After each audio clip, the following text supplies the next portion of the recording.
honor helping you achieve your greatness. Now you're helping others achieve theirs. It inspires me. Education was the key that unlocked all my opportunities. When you graduate, they graduate. Find free and supportive adult education centers near you at finishyourdiploma.org. Brought to you by Dollar General Literacy Foundation and the Ad Council. We are the home of Milwaukee Black Talk. 1017 FM, 1510 AM WGKB Waukesha and W269DL Milwaukee, a locally owned Good Karma brand station. This is the Bloomberg Black Business Beat. Former NFL quarterback and entrepreneur Colin Kaepernick is leaping into AI. His new startup, Lumi Story AI, wants to make it easier for content creators to make, market, and leverage what they make. Very similar to how putting a camera on an iPhone turned everybody into a photographer, that AI tools can help democratize storytelling and turn everybody into a creator. Kaepernick in an appearance on Bloomberg to talk about the new product. The idea of democratizing artificial intelligence is gaining traction, and for creators, giving them the right AI tools can help them have more creative control of their content through the entire process. And that's something that, as we've talked to creators, they really want control over their stories. So they're authentic, they're genuine, they believe in them, and it comes across to readers and viewers as they're engaging with the stories as well. I'm Bloomberg's Justin Milliner on the Black Business Beat. This year, Dell Technologies' Back to School event is delivering impressive tech with an inspiring purpose. Learn how Dell is helping Computer Aid, whose work is helping solar community hubs with tech and AI literacy skills to empower remote, displaced, or disconnected communities around the world. Help Dell make a difference and shop AI-ready PCs powered by Snapdragon X Series processors at Dell.com/deals. That's Dell.com/deals. Traveling, volunteering, spending time with family. What's your retirement look like? With income planning from Fidelity Wealth Management, a dedicated advisor can help you grow and protect your wealth. They'll look at your full financial picture and help you create a flexible strategy that considers things like market conditions and healthcare expenses, so you can stop worrying about the future and enjoy whatever comes next. Visit fidelity.com/income planning. Investment minimums apply. Fidelity Brokerage Services, member NYSE SIPC.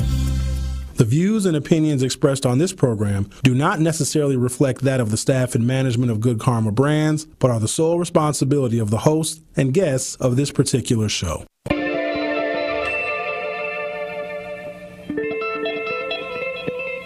America may have many, many days, but they will be full of trouble. There will be no rest. There will be no tranquility in this country until the nation comes to terms with our problems. Bringing you social and political commentary from his mouth to your ears, breaking down the issues which matter to you. You are not put here to be a white man's footstool.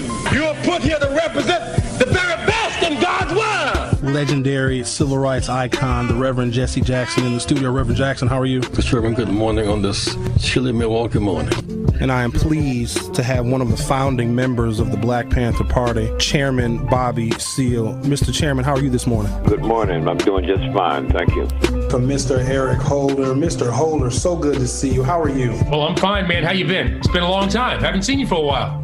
The Dr. Cornell West. Dr. West, how are you, sir? My dear brother, you're so kind, you're so generous, man. But I salute you and the work that you were doing there. Doing a magnificent job there in Wisconsin. Stream live on 1017thetruth.com. Call in with your questions or comments. 833-212-1017. Join us on social media at 1017thetruth. It may not be what you expect to hear, but I will definitely give you what you need to know. Are you ready for the truth? I want the truth! You can't handle the truth! Now, live from the American Family Insurance Studio at the Avenue in the heart of downtown Milwaukee, here is Sherwin Hughes.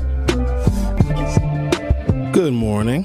Welcome to the program. Today is Friday, August 9th, 2024.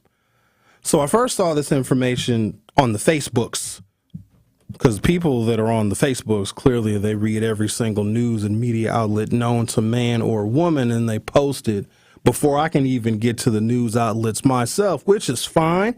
But a lot of times you have to verify stuff, because I saw something yesterday. It was incomplete information. In fact, it was a person's interpretation of a news article that they saw but did not read. And so I immediately had to go to a local news outlet to see if any reporter had covered this subject matter. Before I get into what the subject matter is, let's just say it's quite controversial to some, not to me. In fact, this new information, in my opinion, it doesn't go far enough.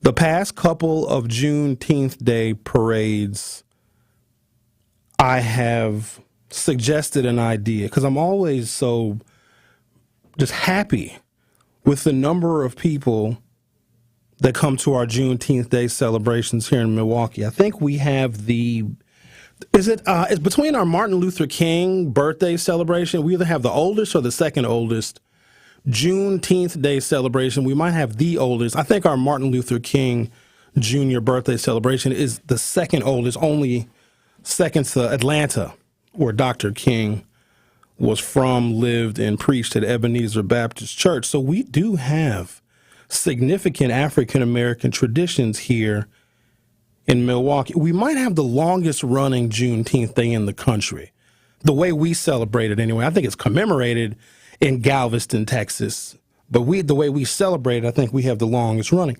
And I'm very proud of that. And I've seen it grow larger and larger. So 2020, I don't believe there was a Juneteenth Day celebration, if I'm not mistaken, because of the COVID. Oh, by the way, there's a new variant of COVID I found out about this morning that kills people silently. So there's that. But in 2021, we did have a Juneteenth Day celebration, and it was grand. Part of it was people were shut in because of the pandemic. There weren't many, if any, summertime activities going on outdoors in the city of Milwaukee in 2020. So Juneteenth Day, which typically precedes Summerfest, was the first big outdoor festival where people could gather in the city of Milwaukee. I can't even call that post-pandemic. But 2021, because we had vaccines available, there were more people that felt comfortable being out in crowded areas. And as I saw the number of people, it's very diverse. It is, which shocks me, because I can remember going to Juneteenth Day as a child when it was like from North Avenue, went all the way down to North. And it went till midnight. Can't do that anymore. But it was all black people, which was perfectly fine. But as time has gone on and we want more people to know who we are, about our culture, about black history. Can we agree on that we want more people to know about black history? The issue I have with that, and I have many, is the amount of European history I need to know to graduate from high school. Really, any of you can't graduate from high school without knowing or taking and passing a certain number of history units. None of that is African American. So I've always had an issue with that because you have full-grown adults that have lived their entire lives and know very little about the largest minority group in the country. And in some metro areas, we are the largest minority group, but nobody knows anything about us, including ourselves.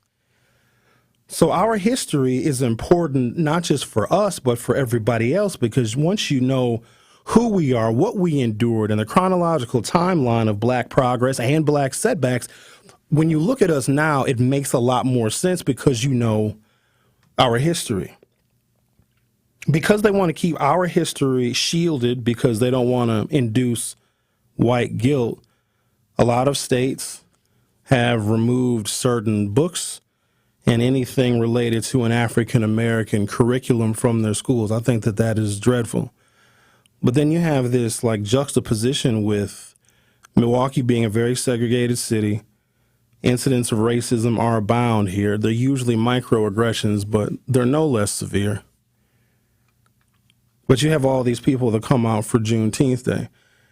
And because they are trying to shield so much of our history, like in Wisconsin, it's not required to take any black history to graduate from a public high school.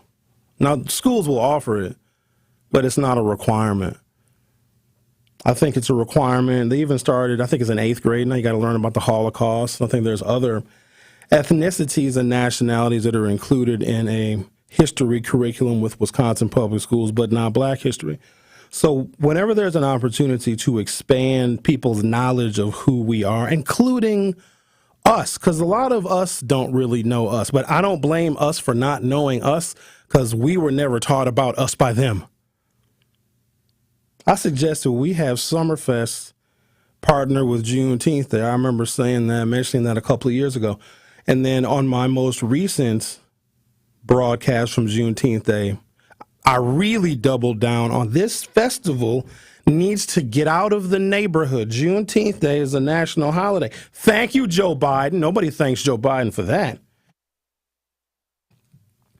It's a national holiday. This is not something that's just relegated to just black people in certain cities and in certain states. This is a national holiday like the other national holidays, like the 4th of July. And the Christmas time is a national holiday. And what's another one? Dr. King's birthday. While it doesn't solve all of the world's problems, it does show respect and commemorate our freedom, even though it wasn't exactly really freedom. It was a beginning. That day, June 19th, 1865, even though we technically were free, January 1st, 1863, apparently information traveled slower than they only had dial-up internet back in the 1860s. However, I digress. So I suggested that the Juneteenth Day be held at Summerfest. And that was more wishful thinking than anything, because I didn't think that would ever take place. But logistically, when you think about it, and I'm going to get into all the complaints, and there's an article, of course, that I think it was a little bit misleading in how people interpreted this article in the Milwaukee Journal-Sentinel, that Summerfest and Juneteenth Day are going to collaborate because the first day of Summerfest in 2025 is actually on June 19th. So the original, like, half a paragraph that was published is like, oh, collaboration between the Northcott Neighborhood House and Summerfest, and they're going to have Juneteenth Day events on the Summerfest grounds. And so when I read that, I was like, uh-oh, I talked it into fruition, me talking about having Juneteenth Day at the Summerfest grounds. I want that festival to be on par with the other festivals that we have. We have the Pride Festival and a Mexican Fiesta. The Puerto Ricans have a festival. Well, theirs I don't think is at the Summerfest grounds. The German, the Polish, the Italians, they all have their festival. Now, we don't have an African World Festival, but in my opinion, Juneteenth Day is bigger because it is a national holiday for the first time really in American history. It's been a national holiday, I think, since maybe 2019, give or take, something like that. 2021, that's when it was. Biden got sworn in 2021. He made it a national holiday within his first year of getting elected president.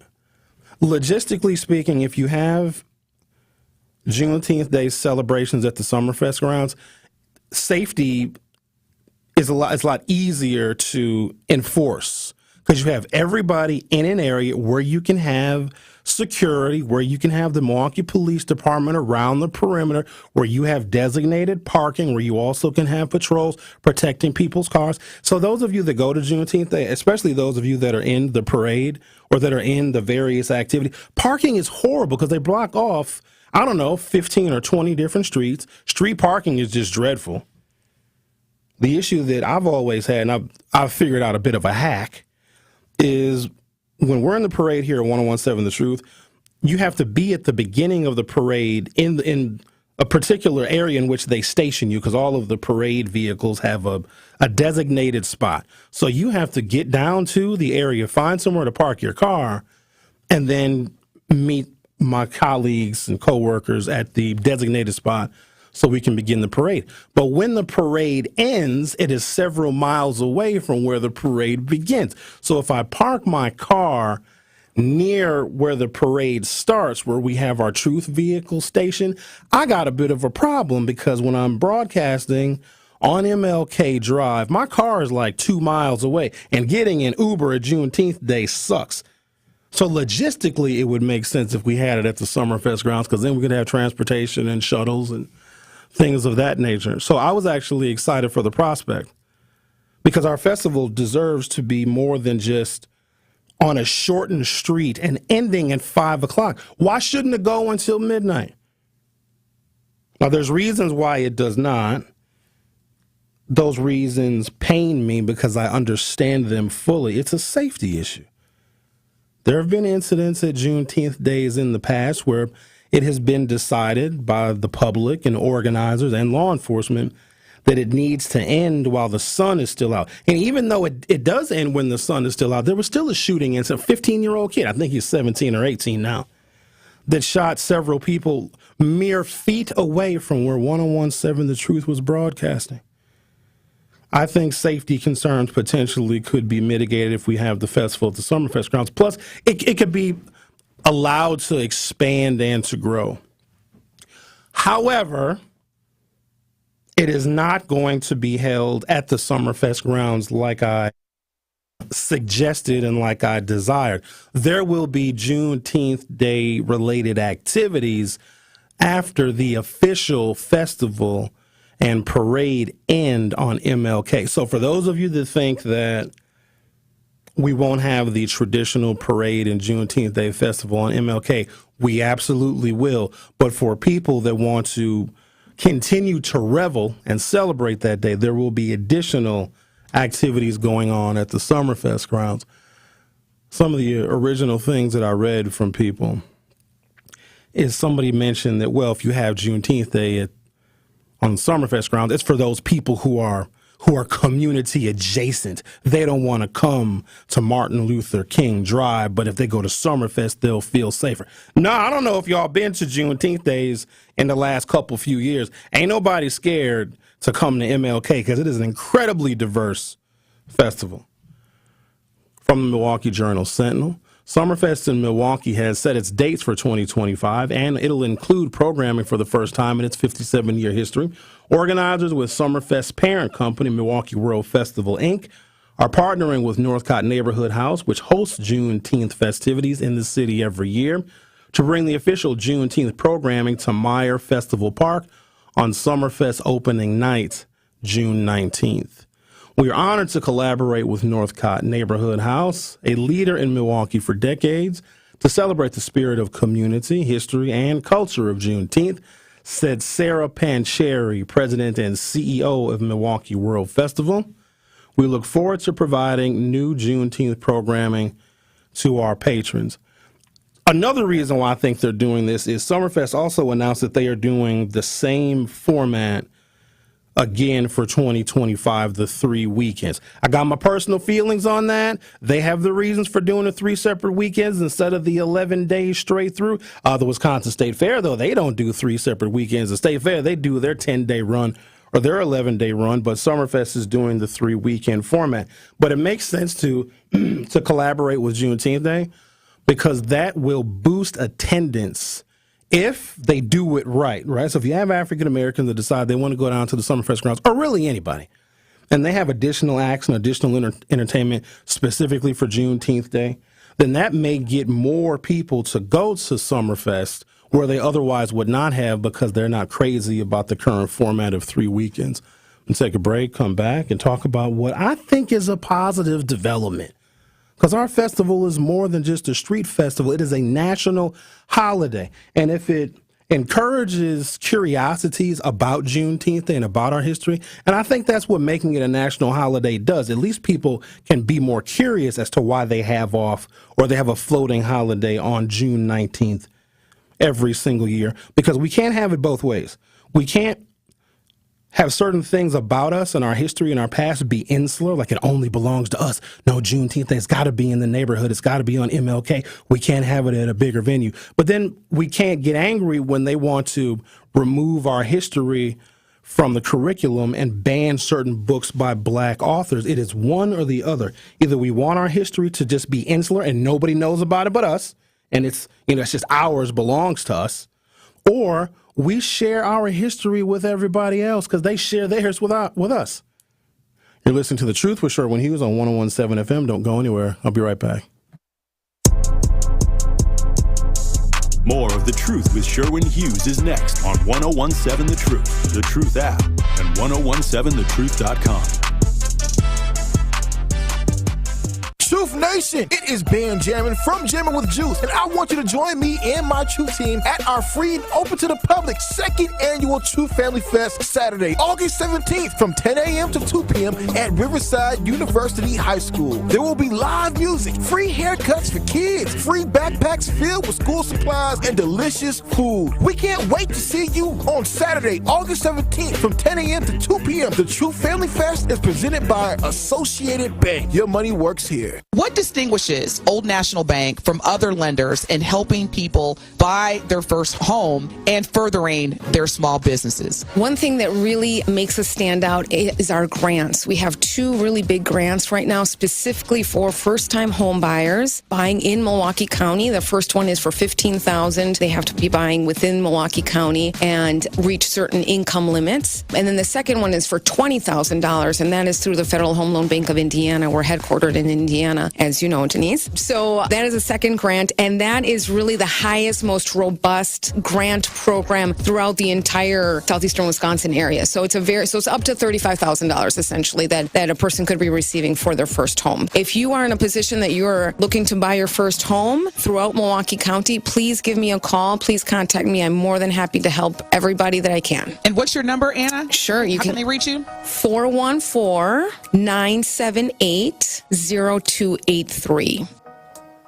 Milwaukee Health Services Incorporated is celebrating 35 years of serving all income and medically underserved populations of Milwaukee's metropolitan area. MHSI is a one-stop shop that provides medical, radiology, dental, pediatric, behavioral health, pharmacies with affordable medications, and more. Also, MHSI's new family medicine residency program, located at the Isaac Cogg's Heritage Health Center, has brought 28 family doctors to our area, which is significantly impacted by healthcare workforce shortages. Become a new patient today. To schedule an appointment, call 414-372-8080. Your health is their business. Are you ready to be treated like a VIP? Drop the third-party apps and download the Cousin Subs app for true VIP status. Then order your favorite subs and sides directly on the Cousin Subs app to reap the rewards. You'll get access to exclusive, limited-time only products, coupons, and special offers, and you'll earn reward points, free food, and Cousins merchandise. Now that's how a VIP should be treated. Cousin Subs. We believe in better. Okay, Fred, so I got some questions. What's up? Where should I go if I want to start my own business? You go to EerieInsurance.com. Okay, Fred, so where should I go if my kid needs an internship? Or if I need a job, where do I go? You go to EerieInsurance.com. Okay, so what if I want to work for a company that believes in diversity, has great benefits, and growth for people like us? You already know. It's EerieInsurance.com. Man, so Fred, I just need to go to Erie Insurance? Go to EerieInsurance.com for all that you need. It's amazing! It's The Truth with Sherwin Hughes on 1017 The Truth, The Truth app, and 1017thetruth.com.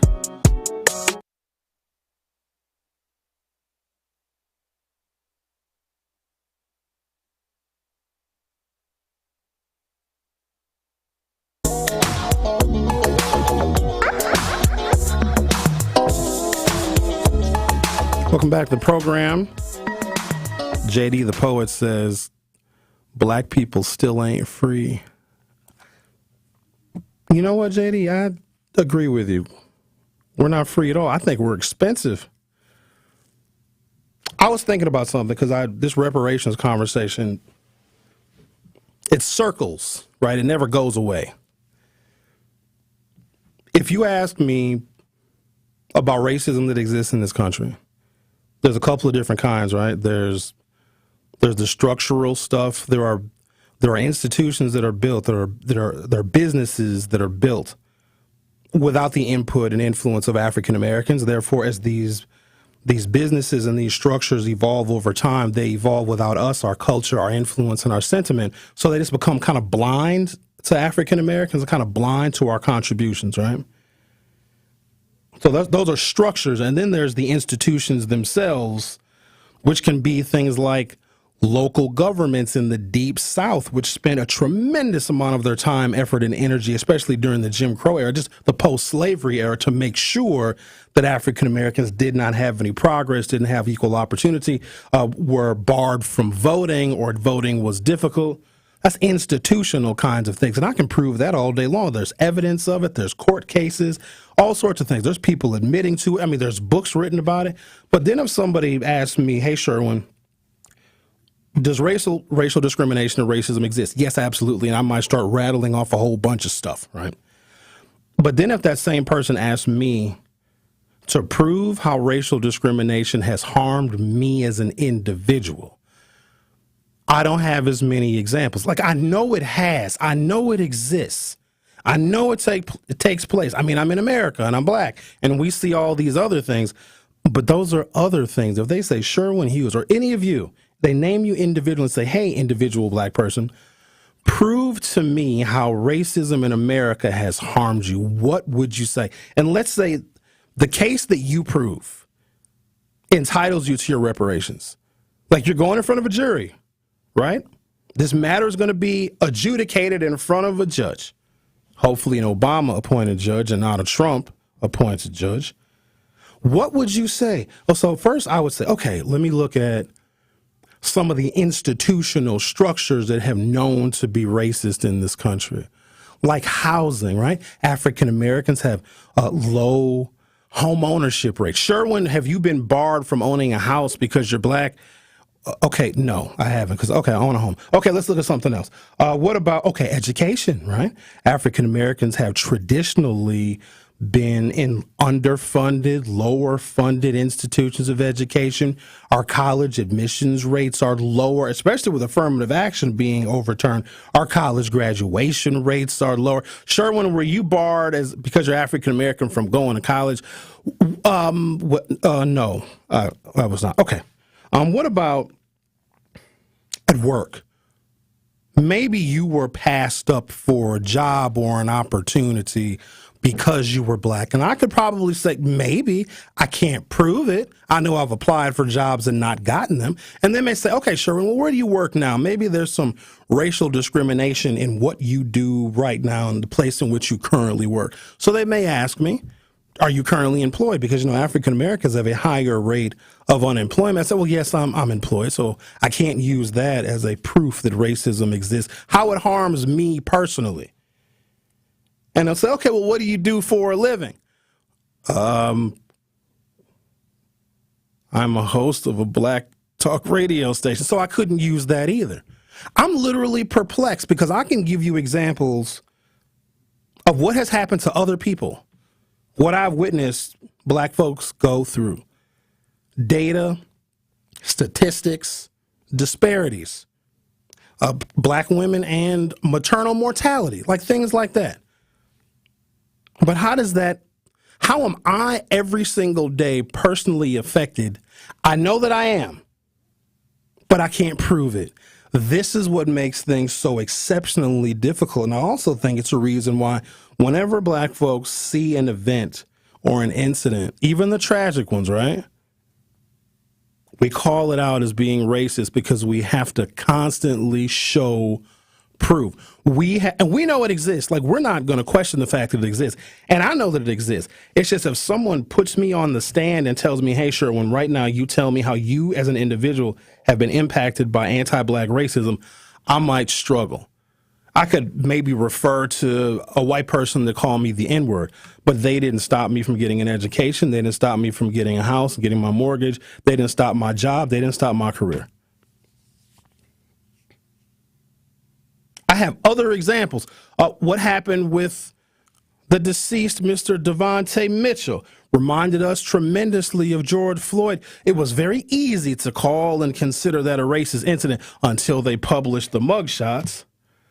Let's see if I can answer the phone. My producer has walked out of the studio. Ashley, if you're there, hang on a second, Ashley. We're going to wait for Savanna to get back in the studio. We'll take your call in just a second. So when I read the names of the people that killed Devontae Mitchell, because that was an incident that reminded us very much of George Floyd, even though there were some differences, and three of the four were black, we couldn't necessarily call that a racist incident. It was a tragedy. It never should have happened. A whole bunch of stuff never should have happened. But imagine how we'd be looking at the situation with Devontae Mitchell if that was 4 white men. First of all, the protests would be nonstop. They would be nonstop. 24 hours a day, 7 days a week. And they may spill over into something much more robust than just peaceful protests walking down the streets and marching through downtown. But we can't prove it as a racist incident. In fact, we want to put disproportionate blame on the white security guard because I think he was the head of security. I think there was another African American. I got a story about it somewhere on my open tabs. But we can't make that a racist incident. You know what that is more than anything else? And I don't like using this term, black on black crime. Those 3/4, 75% of the individuals who were responsible for Mr. Mitchell's death were black. So we can't call that an incident of racism unless we want to say that white man was the ringleader and he coerced or forced those other African-American men to do what they did to Mr. Mitchell and holding him down between 8 and 9 minutes. And ultimately he lost his life. Because black folks kill each other every day. But we look at it differently. We do. In fact, when I talked about the 14-year-old and the crime spree, which is just still boggles my mind completely. We looked at it differently, didn't we? 833-212-1017, 833-212-1017. Let's talk to Ashley. Ashley, you're on 101.7 The Truth. Thank you for holding. How are you?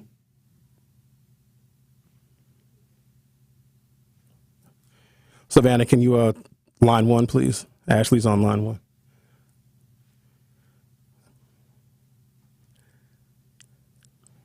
Hello. Hello. Hey, how are you? Good, and yourself? I'm doing good. What's on your mind, Ashley?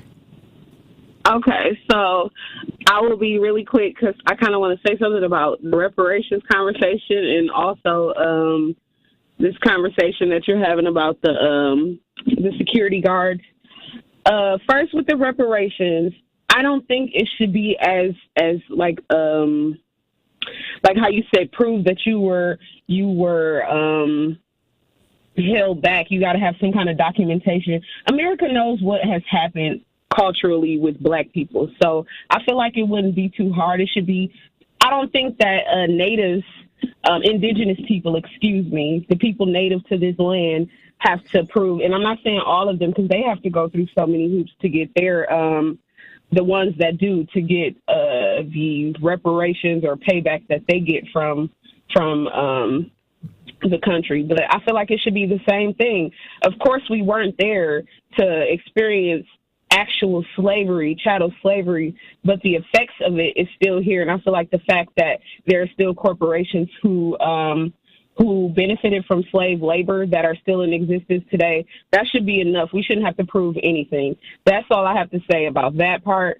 And as far as the, you said it should be black on black crime. It was majority black people, but I don't think it's the fact of them being black. Some people take these, like Blue Lives, or some of these positions, and they make that their identity. So they're no longer just this black person. No, the problem came with them using their authority to kill someone. That's the problem, and I feel like that's the difference. So them being black, I feel like honestly is irrelevant. I feel like it's the same as when the slave masters used to take one of their head people and let them be the ones to punish the other black people to show, oh, this one, they got some authority, so they think there's something different. I still think that there's very much a racial tone behind it, and that's not taken away just because it was black men that did it to them. So before you go, Ashley, if I asked you if racial discrimination and racism exists in America, I'm assuming you would say yes, correct? Correct. Do you have an example of how you know and can prove how it has harmed you? And it probably has, but if somebody asked you that question directly, would you have as many personal examples as you have just like anecdotal examples about other stuff that we see when it comes to racism? I definitely would have personal examples, especially since I actually was able to go to, I started school, most of the time I went to school K through 7th grade. I went to suburban schools. I went to Greendale, but my last 2 years, my mom finally let me go to Milwaukee public schools, and I was actually able to experience the disadvantages that you see compared to the schools. I was able to experience that. I've also experienced situations in hospitals where I was ignored or told that I wasn't able to receive certain medications that other people were, not based on my insurance or anything, but because, in my opinion, I feel like you just didn't believe I was in pain or as much pain as I was saying that I was in. And I feel like that was based on me being a black woman. Now, that probably I don't was. know, some people, there's validity to that because when they ask medical professionals when it comes to administering pain medication to African Americans, they believe that stereotypically and racially that our pain thresholds are higher than white people, so we get less or no pain. So you actually do have a good personal example. I appreciate your call, Ashley. No problem. All right, you have a good day.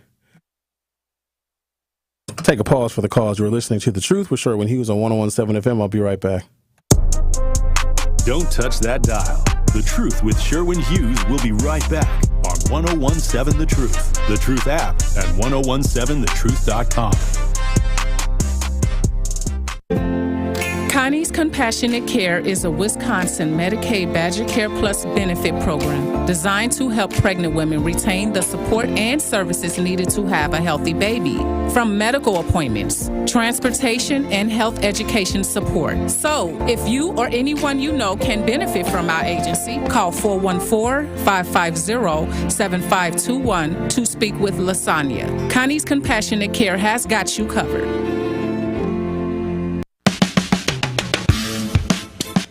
It's time for Truth Takes, a thought-provoking commentary on the new 101.7 The Truth. Here is Sherwin Hughes with his truth.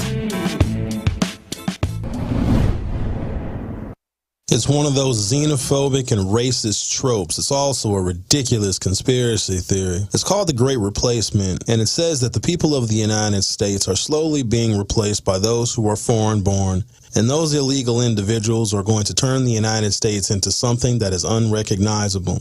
I find that a bit ironic considering we pride ourselves on being a nation of immigrants. However, when you look at replacement theory locally, it may take on a different and less conspiratorial meaning. The current administration wants to essentially double the city of Milwaukee's population to 1 million. That would generally be a good idea because the city would have additional tax base and could potentially realize its full potential, including adding much-needed transportation options other than cars. But those jobs that will be created for a burgeoning million-person population in Milwaukee will have to be jobs that are deeply rooted in 21st century technical sophistication.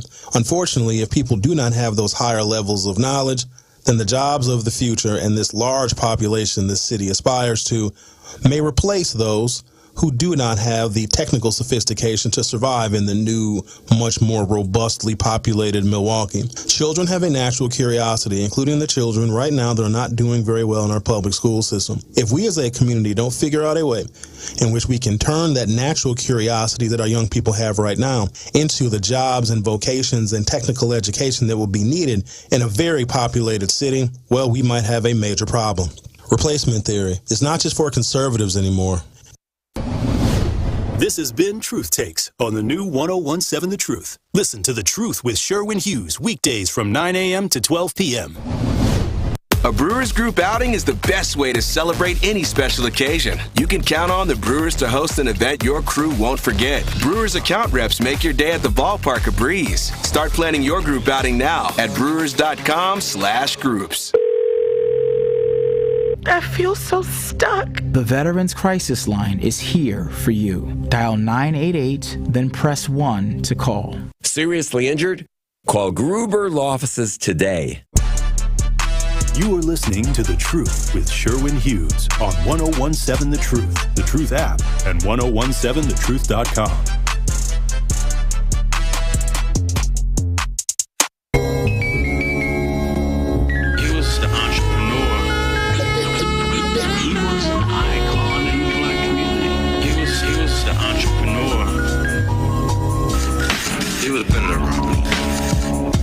Got a couple of different conversations going on. Look, I'm actually encouraged that there is, even though the reasons may not be for the reasons that I want them to be, like I want our celebrations that have now become national holidays. There's one, well, two.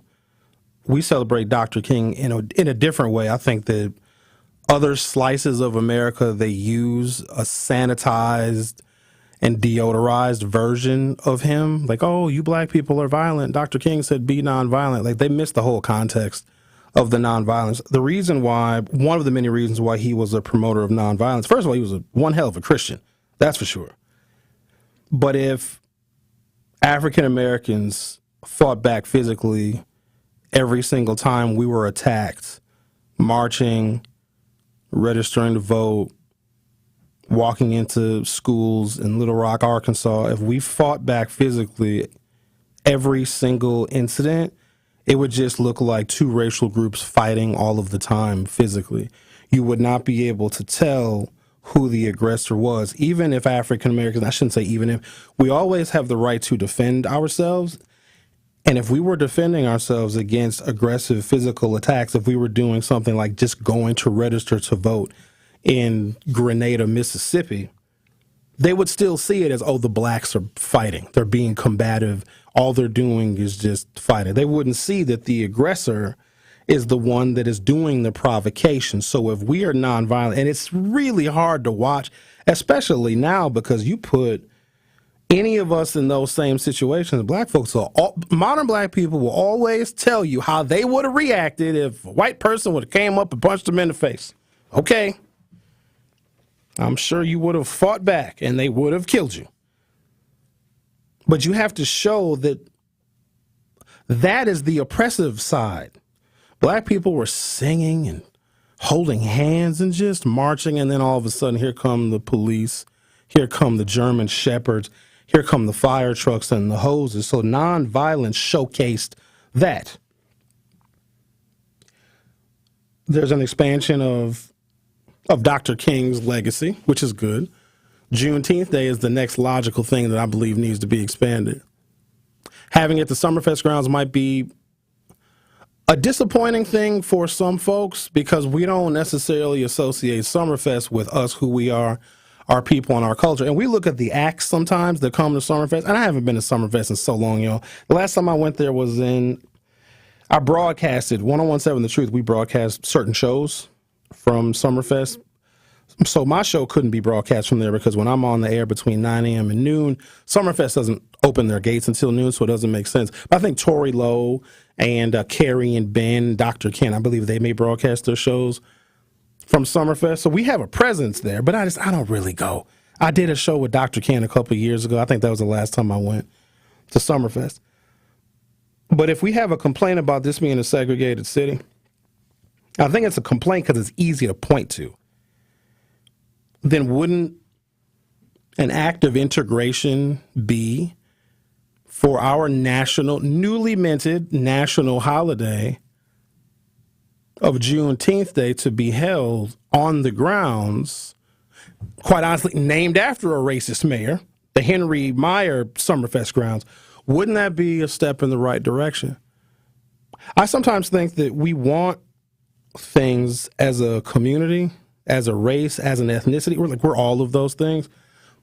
But then when we get them, we don't like the things that we receive because maybe it wasn't done in the way in which we had envisioned, or maybe things are moving at a pace that we didn't necessarily set. And that's why progress is so incredibly difficult. We all can agree that progress needs to be made, and it's incremental. It's little small things that add up over time. Like, I would be happy if they had a required mandatory Black History unit taught in public schools. It wouldn't even have to be like maybe a semester. We start there, right? But some of y'all would complain that it wasn't all 4 years of high school. Some of y'all would complain it's only focused on these books and these authors. I think we need to start somewhere. And so those beginnings oftentimes are rough because everybody wants to have some input on how the beginning looks. Well, if we're going to integrate Milwaukee, I wouldn't suggest, some of you would say, having any part of the Juneteenth festival at the Summerfest grounds. See, that's our festival that needs to be in our community. But isn't that us just reinforcing the segregation that we point to and always say is a problem? Curtis says, hi, Sherwin. Wouldn't we have to prove how racism hurt our ancestors, which ultimately holds Black people of today from being further ahead in life? I thought reparations would be based on the past, not today, because like you said, it's too hard to prove. That's what makes it so difficult. If if you take it down to the individual, like family level, you might have a relative in your family that went to war. And it was terrible for them. They might have gotten injured.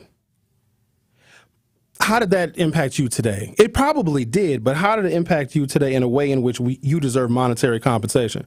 Because the thing about the black folks, all of our ancestors were not harmed in the same way. And we're all not the same either. Some black folks who are now very much integrated into black America are from Nigeria or sub-Saharan Africa, but have been here for 40 years, right?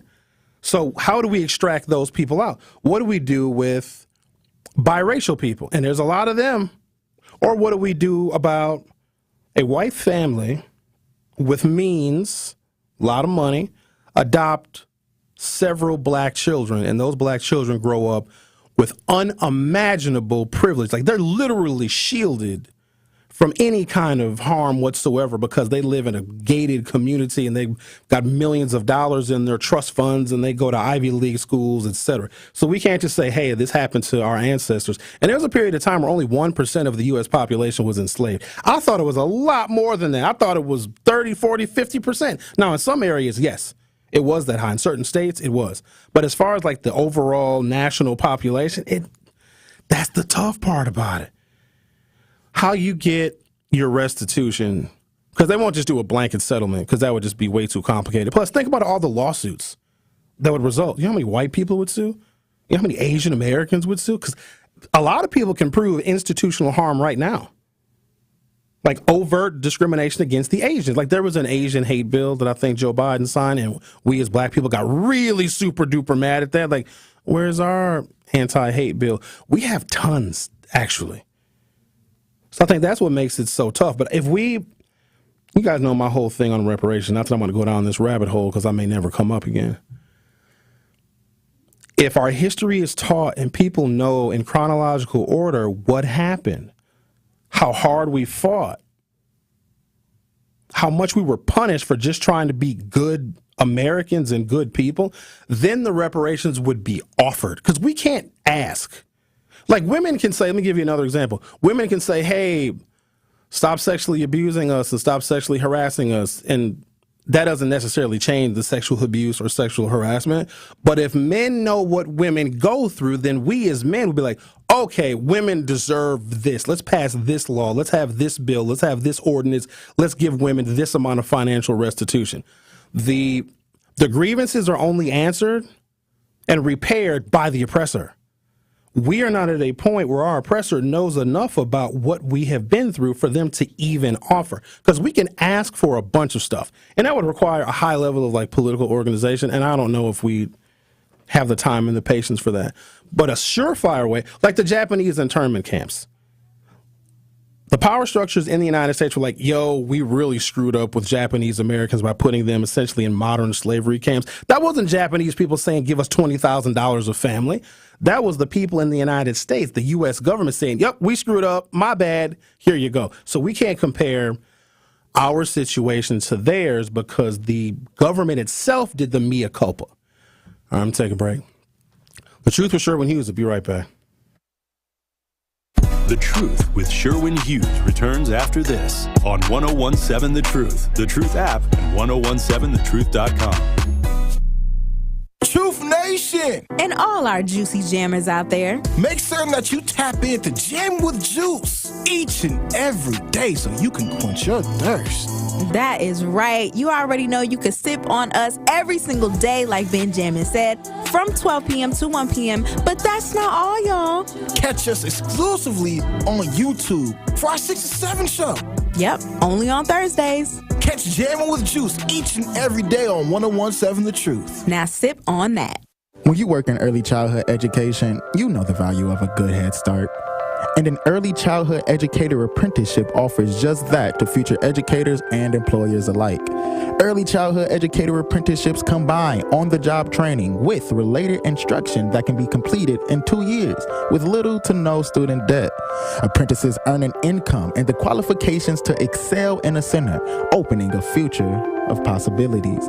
And employer benefits too, gaining a trained employee they know and trust with qualifications to support another classroom, meaning more classrooms for more kids and more opportunity for your business. Get connected with an apprenticeship training representative to create an apprenticeship program tailored to your business. Put the future in good hands. Learn more about early childhood educator apprenticeships at wisconsinapprenticeship.org. This project is being supported in whole or in part by a grant awarded to the Department of Workforce Development by the U.S. Department of Labor. In our community, you will find a Center for Food Security. You'll discover a Center for Behavioral Health Support, a proven Center for Home Care, a successful Center for Employment, a Center for Trauma Recovery, and more. We are Centers for Independence. Find out how you can support Centers for Independence's work and mission at cfihope.org/independence.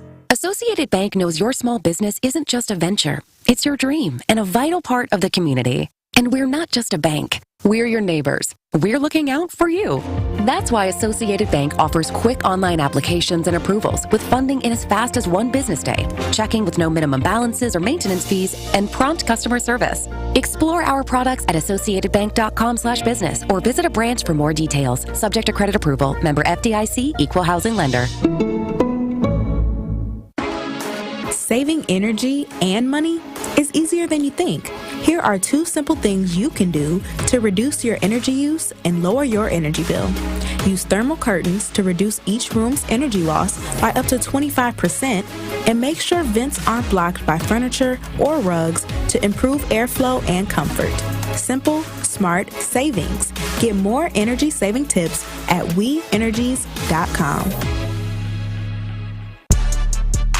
You are listening to The Truth with Sherwin Hughes on 1017 The Truth, The Truth app, and 1017thetruth.com.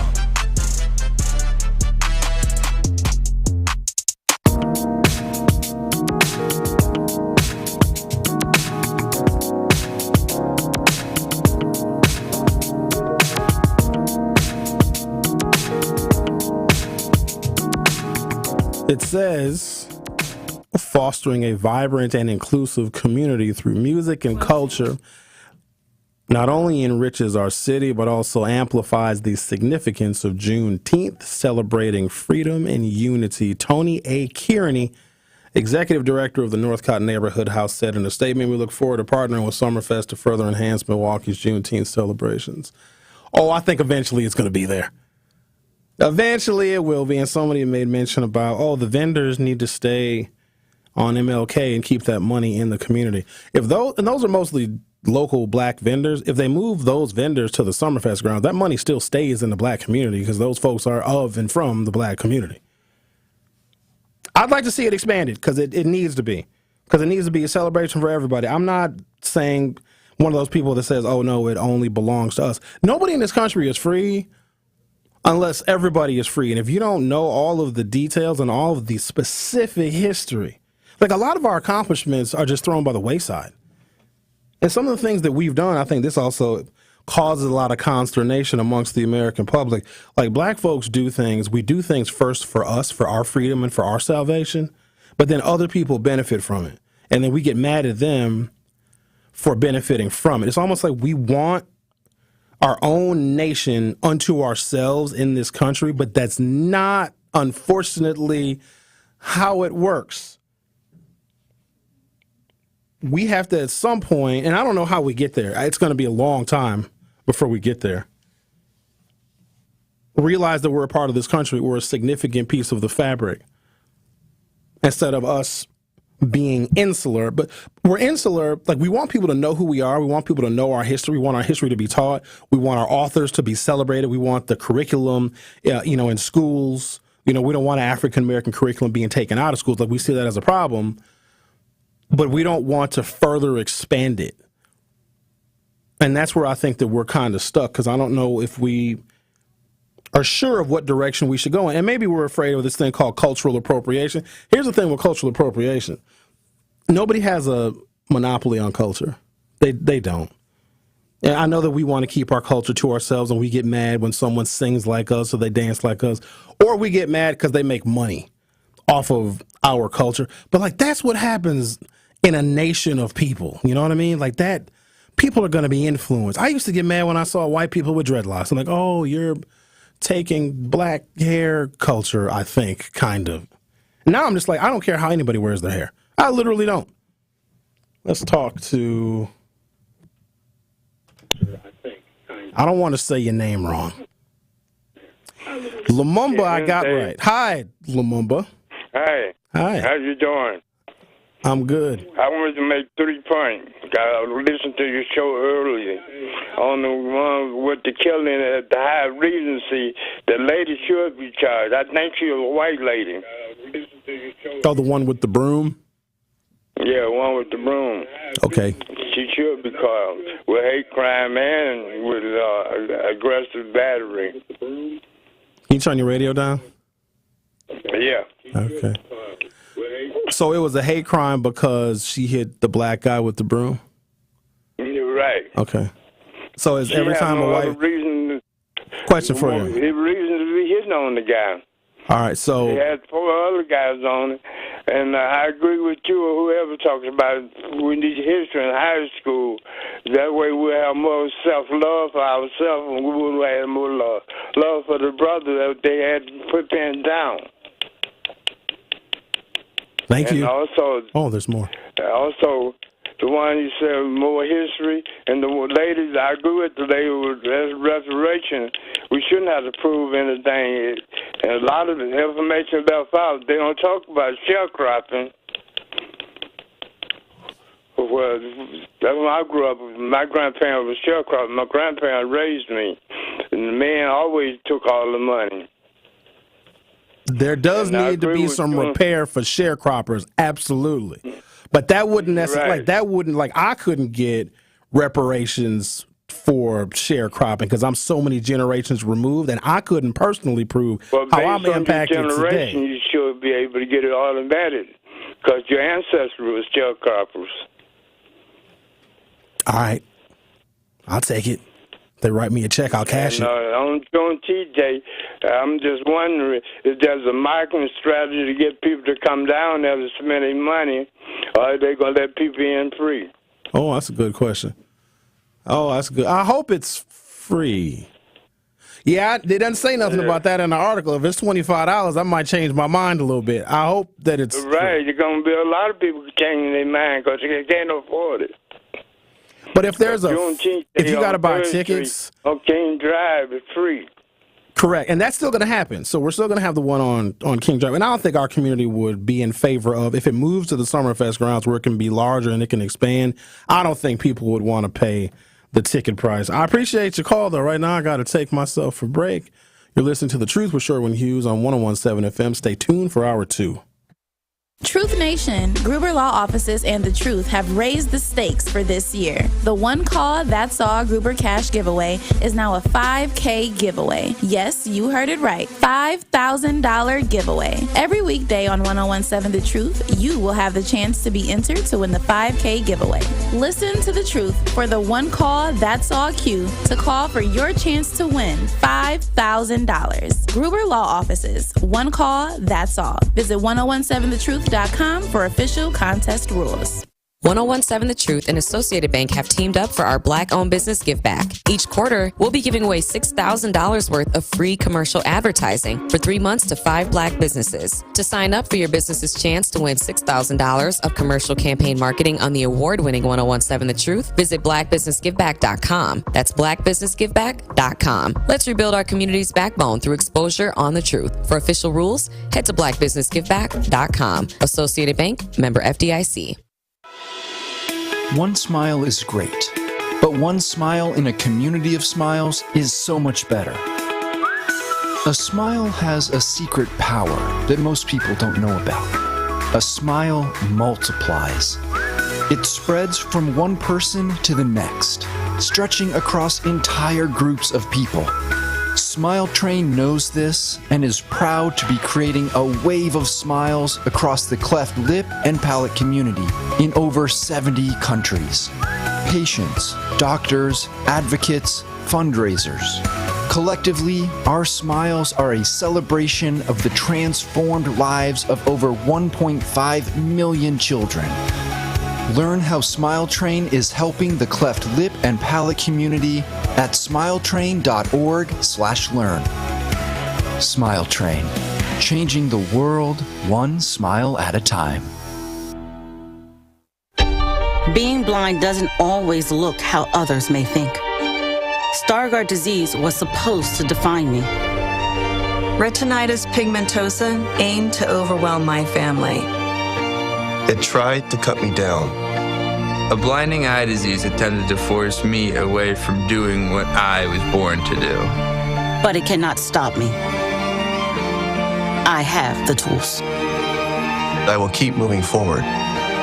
Pushing past the limits of this disability. I know where to find support and where I can be seen. Loss of sight won't blind our vision. Innovative research, educational resources, supportive community. The Foundation Fighting Blindness is leading the charge in finding treatments and cures for blinding diseases. Learn more at fightingblindness.org. A public service message from the Foundation Fighting Blindness. Truth Nation, stand up and tap in. This is 101.7 FM, 1510 AM WGKB Waukesha and W269DL Milwaukee, a locally owned Good Karma brand station. This is The Truth with Sherwin Hughes on 101.7 The Truth app, and 1017thetruth.com.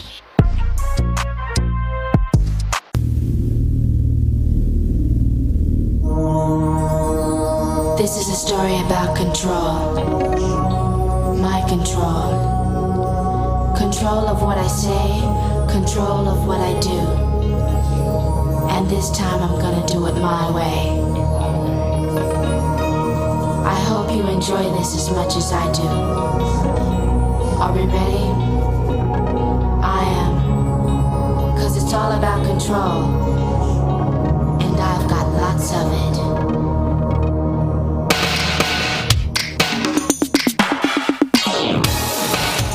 Welcome to Hour 2 of The Truth with Sherwin Hughes.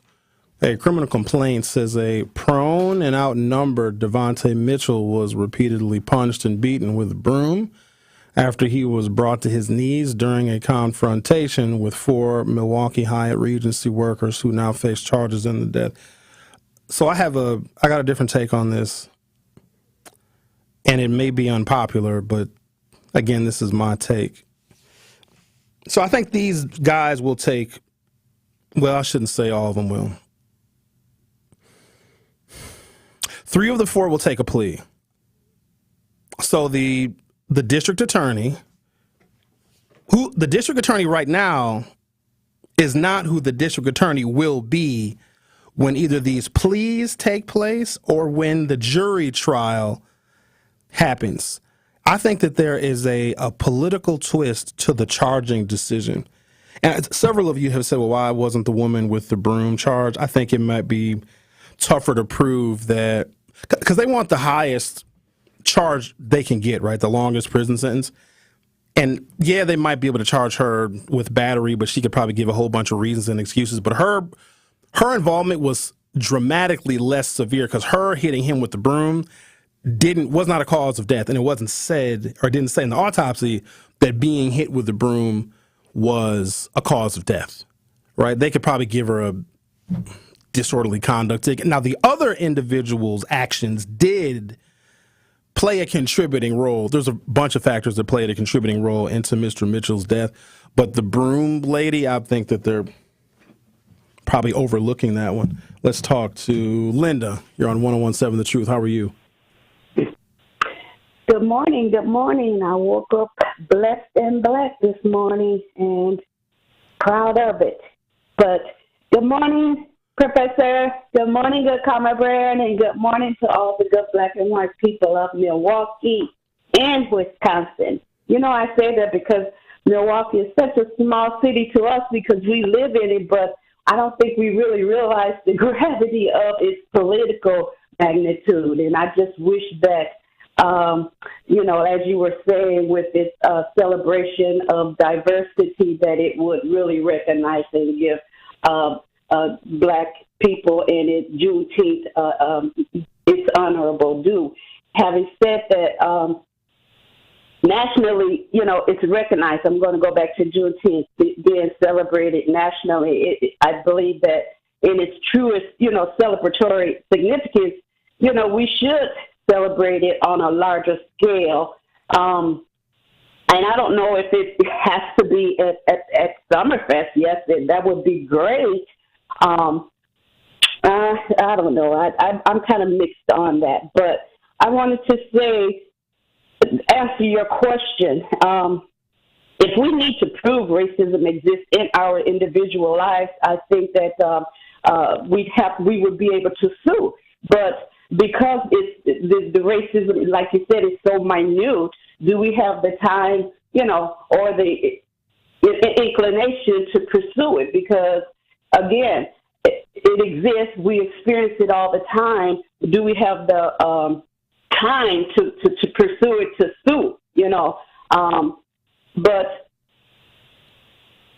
I would say yes. I wanted to say yes, we do. Yeah, I would say too. But I would also like to say that we're living in, and like JD said, we are not free. We're still living in it.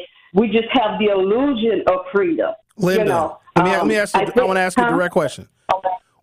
In the life that you have right now on August 9th, 2024, what part of your life is held back, hindered, or what freedoms do you lack right now, today? Just you, not your community, not other people. What freedoms do you lack?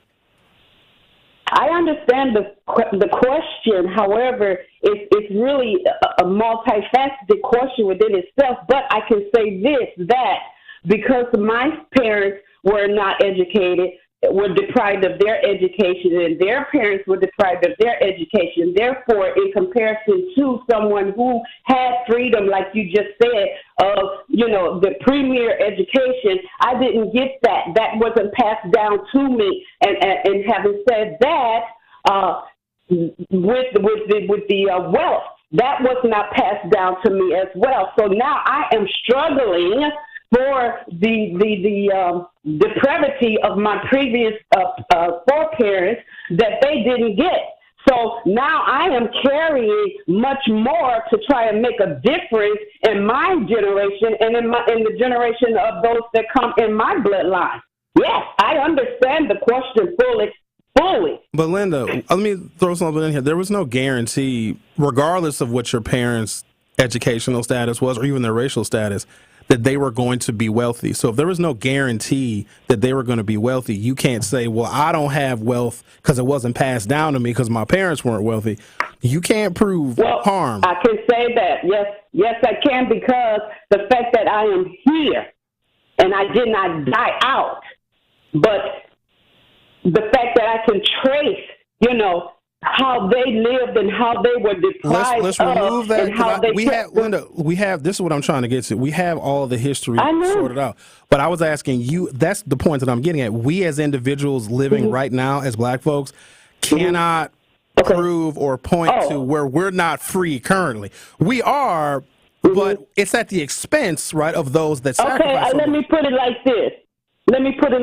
When I bought my home, or when I had the opportunity to buy a home, it was only in a certain area, and it was only for a certain amount. And so I couldn't go out to, Kenosha or Waukesha. I had to stay in a certain area. Because of the down payment that you had. Was that the reason why you couldn't look at homes in other places, or it was something more?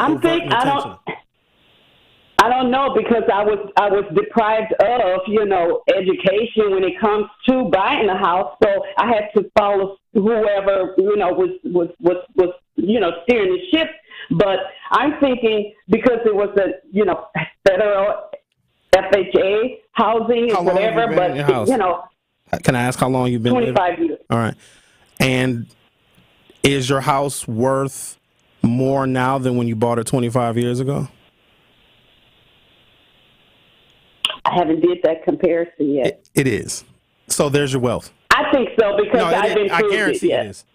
And I live in a neighborhood where property values don't really go up very much, and I am frightened by how much equity I have in my house. In fact, I don't even believe it, quite honestly, and won't believe it until I said it. So if we use the argument, and there you go, the equity, and there you go, the equity in your home is probably declined because of the area that you live in. Linda, I was trying to tell you the opposite. It's actually gone up.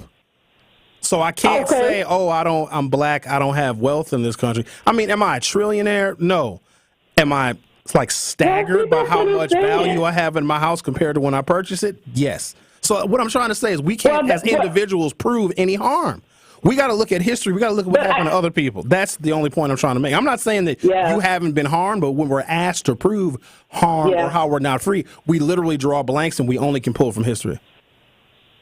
And I like to say about African American studies, I hope that they handling this with, delicate hands. But, as an educator, I feel that we should go all the way back to, our original people. We should study their lifestyle, their governance, their educational system, and how it contributes to the whole world and not just parts of our history. And having said that, did you know that if and when Kamala wins presidential, she'll be the first black woman who will be inaugurated by the first black Supreme Court woman on Martin Luther King Day? And a linguistic will probably be interested in how we pronounce her name, that tomato effect, Kamala, and Kamala. I'm like, I just think that's so interesting. Anyway, that's my contribution on this day. Thank you for your contributions. Bye-bye. All right, then. And I'm not trying to put people on the spot here, but it's harder to prove our direct harm. So an example, let me take race out of it. I'll interchange gender so we can get a different perspective. So when you talk about race, you can get just kind of like bogged down and overwhelmed. Women have suffered immensely, still are. There's policies right now that are harming women structurally and institutionally, because hospitals and healthcare is an institution, right? Women do not have the same equal access to health care in all 50 states right now currently in America, and there's one presidential candidate. If they get elected, they will do even more harm. But if there is a woman right now just in Milwaukee, Wisconsin, at her office job in Shorewood, knowing what has happened to women, maybe even working at that same office many generations before her, have been discriminated against, their pay has been lower, they've been sexually harassed. How does that woman who works there right now prove her harm because she's a woman? Women have suffered immensely, and they still do. But if I ask a woman who is doing well, she owns a home, she has a car, she's got a 401k, she's got a great bank account, she has a passport, she travels, she's got a great retirement fund, all those things. We know that women have been harmed all the time, institutionally and structurally. But how would that woman, let's say we're going to give reparations to women because they deserve it for all the stuff that they put up with. And really, maybe women deserve reparations for putting up with men. This statistic is never lost on me. If you adjust for every other cause of death, cancer, stroke, heart disease, homicide, all those, car accidents, all that, COVID, the number one killer of women is men. I also adjusted the number one killer of men is men. But if you haven't been killed, then how do you justify harm? We have some differences with the police, I would argue, as a community, and that's all documented in statistics. But when I ask an African-American man who may be very upset about, let's say there's a recent police encounter that ends with an African-American man being killed. And black men, of course, and black women too, will be outraged by see, they're trying to kill us. Here's another example of them killing us. And this is a hypothetical, but it literally could happen at any point, at any time in America. It could be happening right now for all we know. But then I ask that individual person, because I've done this before, and I don't know who the individual was, but there was a police killing. It wasn't here. It was somewhere else. We were outraged about it, and rightfully so.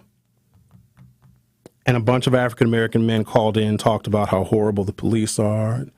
This is another tragedy, and we commiserated together. But then when I asked those same black men, this was one of the most revelatory radio shows I've done. And I've done a few, but this was the most eye-opening. And I asked those same men who were very upset about that. It might have been Freddie Gray in Baltimore. And I asked those black men, okay, tell me about your interactions with the police. Have you been stopped, searched, harassed, falsely accused? Have you had any of that? Literally all of them said no. And then there was one guy that told the story. What I come to find out is the majority of black men that have police contact, nothing happens. You either get a ticket or they let you go. Now, if they arrest you, there's reasons for that. You had a warrant, you did something illegal, et cetera, et cetera. But as I continue to ask the African-American men that question, the more I understood that our police contact is not as deadly and dangerous as you would believe if you just saw stuff on television. And some of you may remember, this is when I was over at WNOV, and I asked this guy about his involvement with the police. He's like, Sherwin, not only have I not had any issues with the police, this guy admits he was drunk. He was drunk driving. It's 7 o'clock in the morning, and he said this in front of God and everybody on the radio. He said, I hit a school bus full of kids, and I was intoxicated. Cop came, cop obviously knew he was drunk. He admitted to it because he just thought he was going to jail. He had a school bus full of kids, drunk at 7 in the morning. I had a lot more questions to ask him, but I tried to stay on topic. The cop asked him if he thought his vehicle was drivable. He's like, well, yeah, I think so. And the cop was like, okay, go home. This is an African-American man that hits a school bus full of kids at 7 o'clock in the morning, and the cop told him to go home. Didn't get a ticket, didn't get arrested. Now, if you have an understanding of America like most of us do, you would think that cop would have shot him on the spot. So it's not always, when it comes to the individual, a lot of African-American individuals don't have a lot of problems. Now, as a culture, we have a history of it. Yes, absolutely. But like right now, like when you guys leave the house, chances are you'll make it back home today safely. Right? There you go. I'm not saying that the world's problems are solved, but it's just difficult to prove on an individual basis. We have to look at the institutions and the structures. The Truth with Sherwin Hughes will be right back. The Truth with Sherwin Hughes returns after this on 1017 The Truth, The Truth app, and 1017thetruth.com. What's good, y'all? This is 1017 The Truth's Telly Hughes, and I am Milwaukee. The goal of Truth Be Told with DT and Telly is to provide a platform for citizens of Milwaukee and Truth Nation to have their voices heard about concerns that have daily, direct impact. So join the home of Milwaukee's realest conversations where you can speak your truth. We are the award-winning 1017 The Truth, Milwaukee Black Talk. What if one day you went to your secret hiding place? You know, that spot that only you know about? And instead of what you came for, you found something a little different. What if instead of your private stash, you found a simple phone number, 1-800-662-HELP? What would you do? Would you stop and give it some thought? Would you make the call? The truth is, all drug use comes with risk. Before those risks become real, before drugs turn your life upside down, before drugs take their toll on you and your family, know that there is help. You can quit. If you or someone you love is struggling with drug use or prescription drug misuse, call 1-800-662-HELP for 24-hour free and confidential information and treatment referral, or go to samhsa.gov/thereishelp. Associated Bank knows your small business isn't just a venture. It's your dream and a vital part of the community. And we're not just a bank. We're your neighbors. We're looking out for you. That's why Associated Bank offers quick online applications and approvals with funding in as fast as one business day, checking with no minimum balances or maintenance fees, and prompt customer service. Explore our products at associatedbank.com/business or visit a branch for more details. Subject to credit approval. Member FDIC, Equal Housing Lender. Hi, Drew and Jonathan Scott here, reminding you that a lot of life's firsts are better with help from American Family Insurance. Like your first home expansion, or your first big lightning strike, There's a first for everything. Get the right home policy at the right price with the right help from American Families agents. Life's better when you're under American Families roof. Insure carefully, dream fearlessly. Get a quote and find an agent at amfam.com. Products not available in every state. American Family Mutual Insurance Company SI and its operating company 6000 American Parkway, Madison, Wisconsin. Milwaukee Health Services Incorporated is celebrating 35 years of serving all income and medically underserved populations of Milwaukee's metropolitan area. MHSI is a one-stop shop that provides medical, radiology, dental, pediatric, behavioral health, pharmacies with affordable medications, and more. Also, MHSI's new family medicine residency program, located at the Isaac Cobbs Heritage Health Center, has brought 28 family doctors to our area, which is significantly impacted by healthcare workforce shortages. Become a new patient today. To schedule an appointment, call 414-372-8080. Your health is their business. You are listening to The Truth with Sherwin Hughes on 1017 The Truth, The Truth app, and 1017thetruth.com.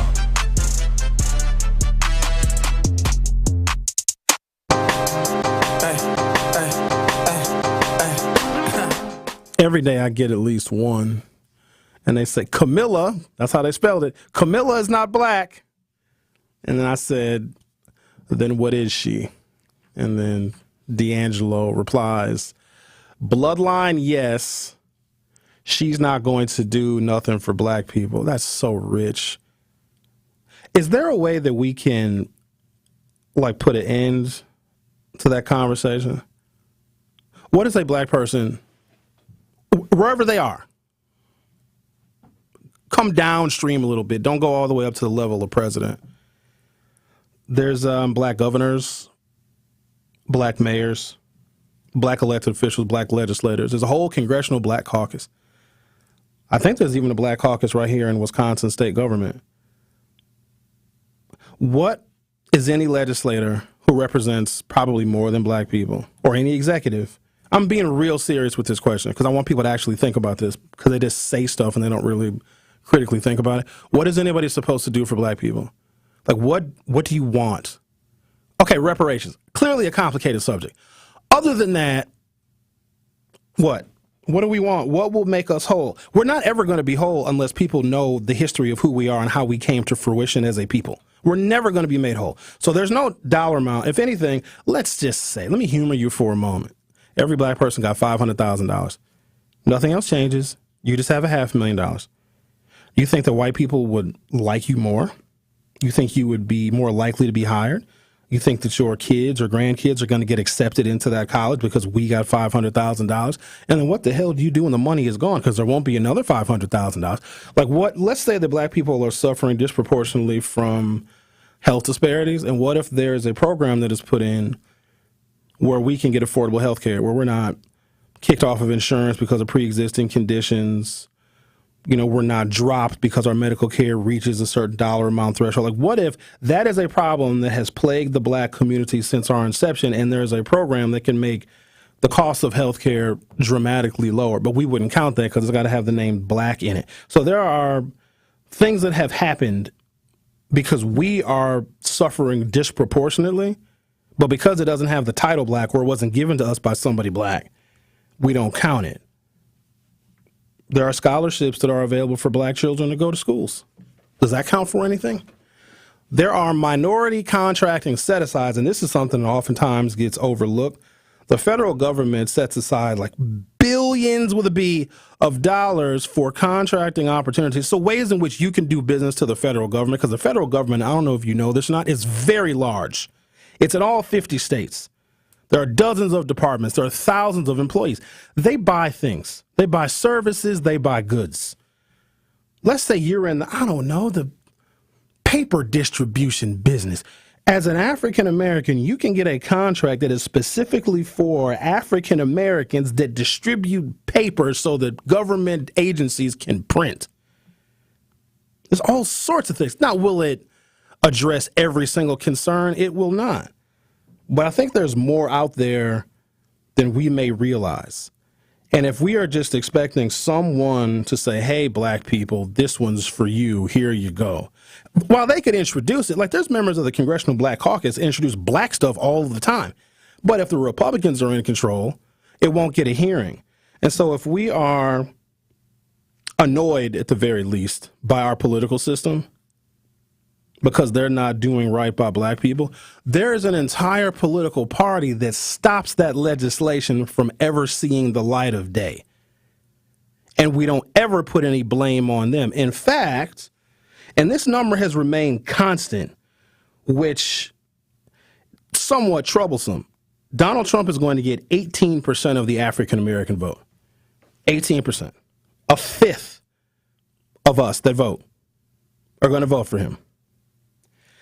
He is a part of a political party that has no interest whatsoever in advancing any cause that is important to the black community, ever at all. In fact, he wants to give police immunity. The kind of luxuries that he enjoys, African American men who are under the thumb of the criminal justice system in this country will never enjoy. And even in my most recent conversation about why an African American is supporting Donald Trump, some of it is they just hate Kamala Harris. Yeah, I mean, you can hate her all you want, but that doesn't mean you need to necessarily vote for Trump. But that's like real hate. That's like trying to punish her. But the most recent conversation I had, it was with somebody that actually ran for political office, so they know a little bit about how politics works. A little bit, not a lot. And he just defaulted to Donald Trump as a businessman. And I didn't push back. I didn't challenge it. I just let that person's answer stand because they said it publicly. And I was like, okay, it is what it is. That's your reason for voting for Trump as an African-American man, besides the fact that Donald Trump can no longer or ever again practice real estate in the state of New York where he made his money as a businessman. So for me, but I look at things differently than most, that would tell me that you're not a good businessman, or at least not good enough of a businessman to where your business acumen is the reason why I will vote for you. No one has ever been able to give me a good answer. It's almost like we do the whataboutism. You know, when I look at what an African American person does, and we also have to be careful if we want our history to be taught, a spotlight is going to be on us. And I don't know if we like that, because if you really shine a bright light on who black people are, like all of what we are, some of it we don't want to come out. Some of it we're not very proud of, but all of that is going to be subject for ridicule and conversation as well. And I don't know if we want that. So to some extent, I understand how we might want to fly under the radar when it comes to our history and showcasing it for everybody, because there's going to be some stuff revealed that's going to make us really, really uncomfortable. And I don't know if we're ready for all of that. Might be a little embarrassing. But I've never gotten, or maybe it's just I'll never hear a reason good enough to satisfy me as to why African Americans would be voting for him, because you're voting for him and what he stands for. You're voting for a philosophy. There's only so much that a president can do, but they can get in the way of a lot of progress. And if there is a political party that does not give credit and credibility to anything that we say and anything that we talk about when it comes to who we are and how we are still treated, not necessarily as individuals, but as large swaths of people that still suffer from tremendous disparities 24 years into the 21st century, where we shouldn't. If there's a political party that seeks to deny all of that, I'd almost rather people not vote than cast a vote for the party that has made it abundantly clear they don't need us. They don't. And the problem is there'll never be a black agenda for Republicans. If anything, they'll tell us, oh, God will take care of you. Just put your faith in God. And a lot of us believe that. But God is not the best policymaker. You know what I mean? Like he empowers people maybe to make policy, but then he also empowers people to like make bad policy for us. So if we are expecting something, and I don't know what it is, because different people have different expectations because we are black. What if we tried really, really hard? Because everybody's got their own like idea of what would make them feel whole. What if you figured out what that thing is that you want, that somebody should give you, the government should give you, businesses that profit off of slavery should give you, whatever that thing is, right? What if you worked really hard to try and get it for yourself? I'm not telling you to actually go out and do it. I'm not telling you to actually apply yourself or have a vocation. And I'm not saying do any of that. But what if that was just a suggestion? In the meantime, while we're waiting for someone to make us whole, what if we try to get that thing that we want on our own, right? What if we just considered that as an option? We're listening to The Truth with Sherwin Hughes on 101.7 FM. Don't go anywhere. I'll be right back. Don't touch that dial. The Truth with Sherwin Hughes will be right back on 101.7 The Truth, The Truth app, and 1017thetruth.com. We Energies want you to keep this important safety message in mind. Before you start digging, planting, or landscaping on your property, call 811 to have underground utilities marked. Calling 811 at least 3 business days before you plan to dig will help you know what's below and can prevent a hazardous situation. Our representatives will mark the underground utilities on your property for free. So remember, stay safe and call before you dig. We Energies. People you can trust. Energy you can depend on. The biggest names in the basketball world. Dame Dollar Lillard. Having fun and honest conversations. He puts it in the shoe, right? And sets the tone for brothers and sisters and family. Every week, Thanasis Adetokounmpo sits down with special guests on Thanalysis Show. Presented by Carbless ready-to-drink cocktails. Fantastic. Find Thanalysis Show on Spotify, Apple, or wherever you get your podcasts. And on YouTube by searching Thanalysis Show. Truth Nation, let us take a second to brag for a moment. There is no other station in the country where you get a front row seat to hear from some of the biggest names in politics, pop culture, and sports. People like President Joe Biden. Black child poverty was cut in half in 2021. We built black wealth, 15 million jobs nationwide, more than 2.5 million for black Americans. Black wealth is up 60% since the pandemic. Former President Donald Trump's son, Eric Trump. Guys, we almost had a former president and very likely future president assassinated on live TV. Like, you know what that would have done for this country? You know what that would have made our country look like? We would look like a banana republic. And Brewers all-star and former National League MVP Christian Yelich. Listen, you already know. Yeah, we got we were just in LA, so we heard our fair share of Kendrick out there in LA. Dodger Stadium has one of the best sound systems in baseball too. Tap into the award-winning and nationally recognized 1017 The Truth by downloading the Truth app, listening live on 1017thetruth.com, and streaming us live at 1017 The Truth on YouTube. Victor deployed for the first time to Afghanistan in 2003. At 4 a.m, my phone rang. They said, "I regret to inform you that your husband was wounded in action." Victor sustained a moderate traumatic brain injury. I was doing school full-time, and I was also then caring for Victor. One of the most important elements of caregiving is taking care of yourself. I just didn't want to forget that I also had goals and that I also had a life. What I did is I challenged Victor to meet me halfway. There are almost 6 million military and veteran caregivers across the nation. We have our own journey, and we can fulfill that journey at the same time that we are helping our loved one. Visit aarp.org/caregiving for a free military veterans guide to navigate your caregiving journey and better care for your loved one and yourself. Brought to you by AARP and the Ad Council. You are listening to The Truth with Sherwin Hughes on 1017 The Truth app, and 1017thetruth.com.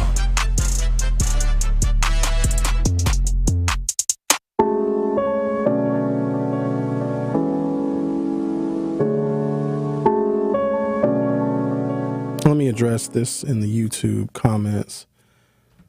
Taxi driver says, and taxi driver, I think, is talking to Ken Trawl. If you're on probation or parole for a felony, you can't vote. True.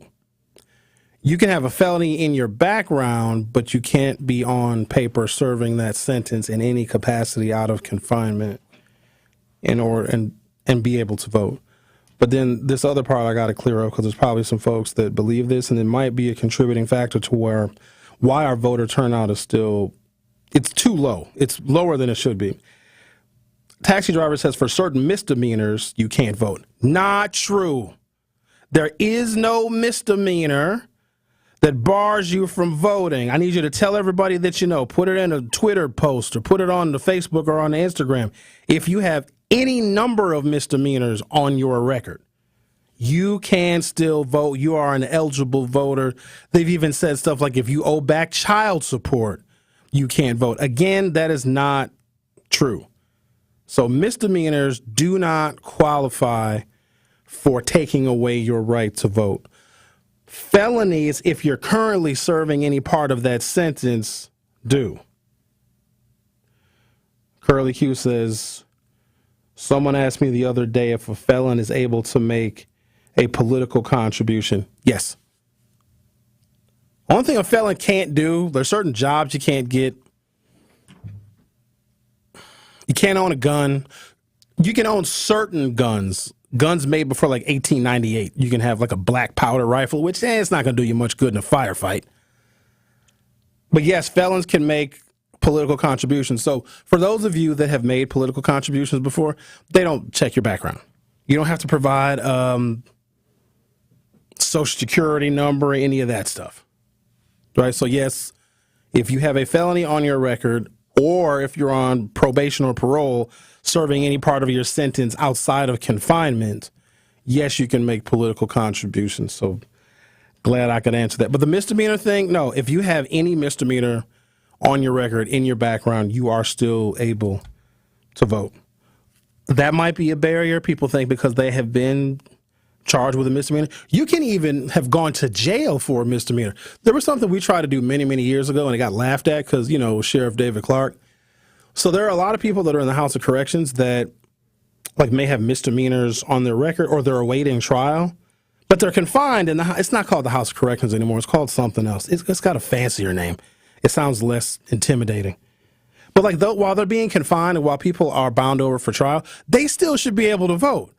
Now, the suggestion that we had, they should have received they should have requested an absentee ballot and then they can vote via mail. Yeah, but you also would have to predict that you would be going to jail in order to request an absentee ballot and have it sent to what's the House of Corrections called? The Franklin place, whatever it's called. But technically, if you have not been, you can even be charged with a felony and still vote. It is the conviction thereof that would bar you from voting. There used to be information campaigns about what your criminal record status is and what qualifies you and disqualifies you from voting. We probably need to do that again, and maybe I need to get somebody on the show that can really answer all of the questions that people may have. But Curly Q, I've never heard that one before, where someone who is a felon wondering if they can make a political contributions. Yes. Well, hell, think about this. Donald Trump very well may make political contributions to a number of Republicans that are running in the House of Representatives and in the U.S. Senate, and he's a felon 34 times over. So, yes, absolutely, they can make political contributions. LT, you said some pretty interesting things. Let me see if I can find LT's commentary. LT says, and if you want to be like LT and others, you can text us at 833-212-1017, 833-212-1017. LT says the best thing that any politician can do for black people is give us the fair opportunity to do for ourselves. People who continuously ask the question, what are they going to do for black people, really asking what free sugar honey iced tea are they going to give to black people? Probably a bad example, but if you qualify, if your income is such or your status is such, there's a lot of stuff you qualify for. Rent assistance, energy assistance, food assistance with the SNAP program in certain states and even certain counties have different programs that you can qualify for. Now, I could say African Americans have lower incomes. We have higher rates of unemployment. Right? Poverty is higher in our communities, and I can give you a whole long, drawn-out historic answer for why that is. But at the same time, I say, okay, well, because we disproportionately as a people, not individual black folks, some individual black folks, I don't know if you know this, are rich, very wealthy. So not all black folks. How would y'all feel about Oprah getting reparations? Would y'all be cool with that? Because if she can trace her ancestry, she'd get reparations too. So if black poverty is at a higher level than other races, which it is, and if black unemployment is at a higher level than other races, and it is, and your income level and your employment status qualifies you for a number of benefits, Isn't that something that exists for black people? But we don't want the stereotype or the moniker of being like welfare people, right? But there are things that we qualify for because of our income and our status. Now, you also got to be very careful in America because you can't say, okay, because you are this race, you qualify for this, that, and the other. That's not, because somebody will sue you. Because they'll say, okay, how come my race doesn't qualify for that? I'm suffering disproportionately too. The other thing is, like, poor whites, if you look at their life situation, their life chances, and even their health disparities, it's really, really similar. Really, the issue in this country is class and classism. That is as significant as race. Your income status. Because there are black families that make six figures that almost no disparity. Then you got middle-class black families and poor families where the disparities become much more evident. So the further down you go when it comes to income, the worse your disparities actually are, almost of any race. Because even though they are Caucasian, being a poor white person in this country, I don't know if y'all know this, that's not exactly a walk in the park either. And a lot of times the issues that exist in this white America, let alone poor rural white America, that's why so many of them gravitated toward Donald Trump, because he spoke to them.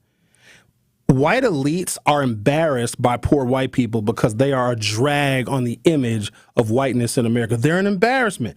There are a whole bunch of homeless political people, not necessarily homeless literally, but politically homeless because neither party was speaking to them. And Hillary Clinton didn't do herself any favors by calling them a basket of deplorables. That didn't help. The statement that refers to that is people will vote for a candidate that they don't like. And I bet there's a whole bunch of people that will vote for Donald Trump that will admit that they don't like him, they don't like what he says, they don't like his style, whatever. But they're going to vote for him.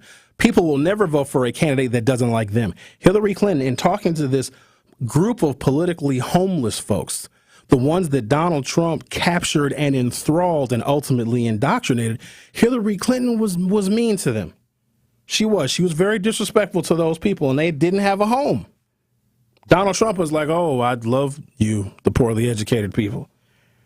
And they found something in him that gave them hope, in which the Democrats, for a very long time, it's a very recent strategy, Democrats have ignored rural white populations, and they're suffering from tremendous amounts of poverty. And I'm not making a comparison here, but rural white folks can be incredibly dangerous, especially if you give them a scapegoat.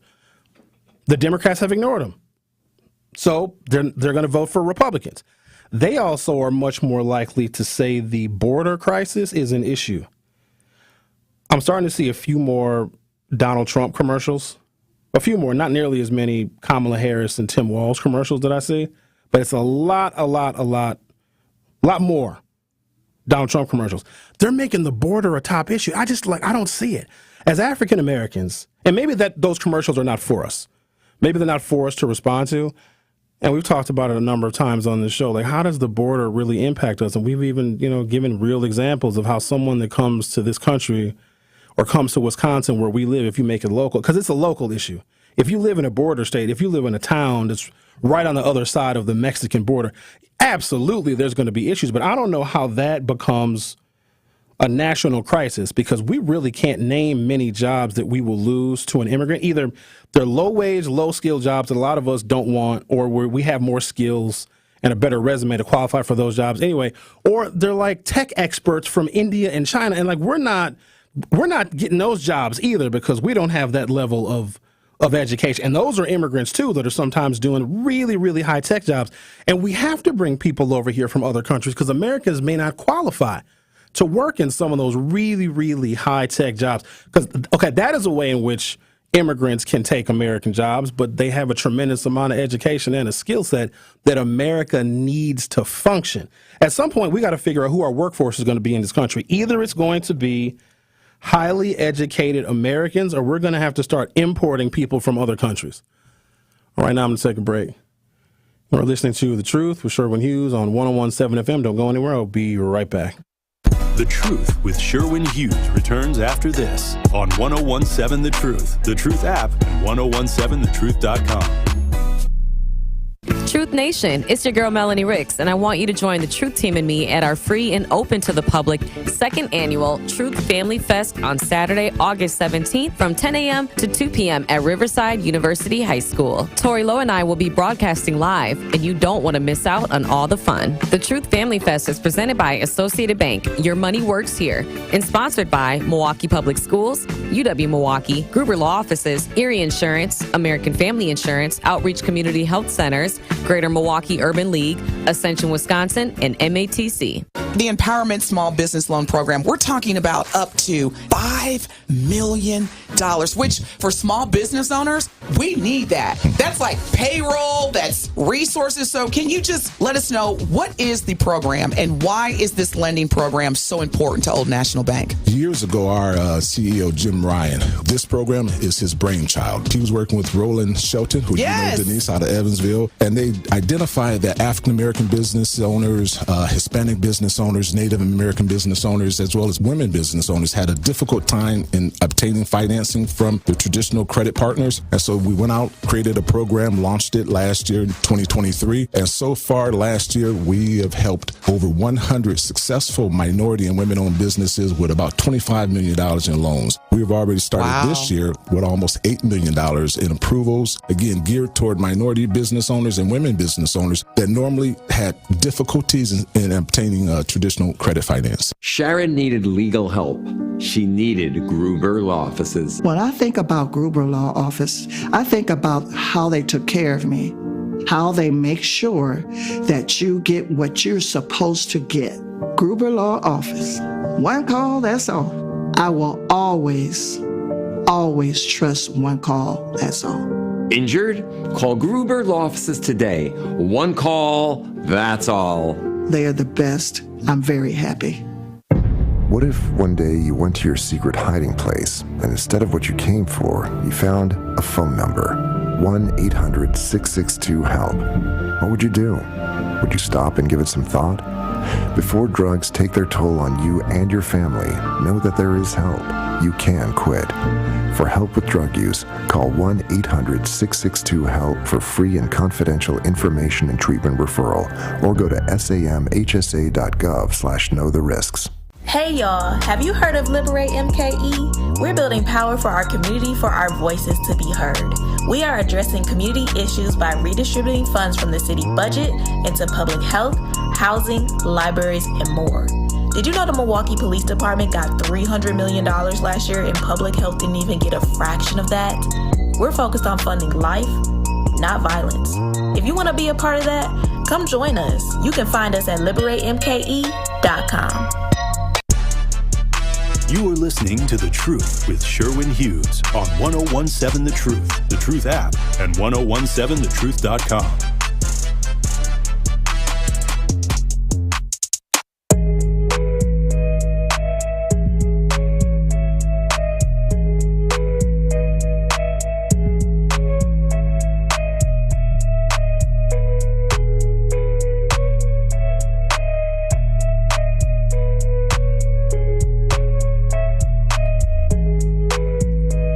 Welcome back.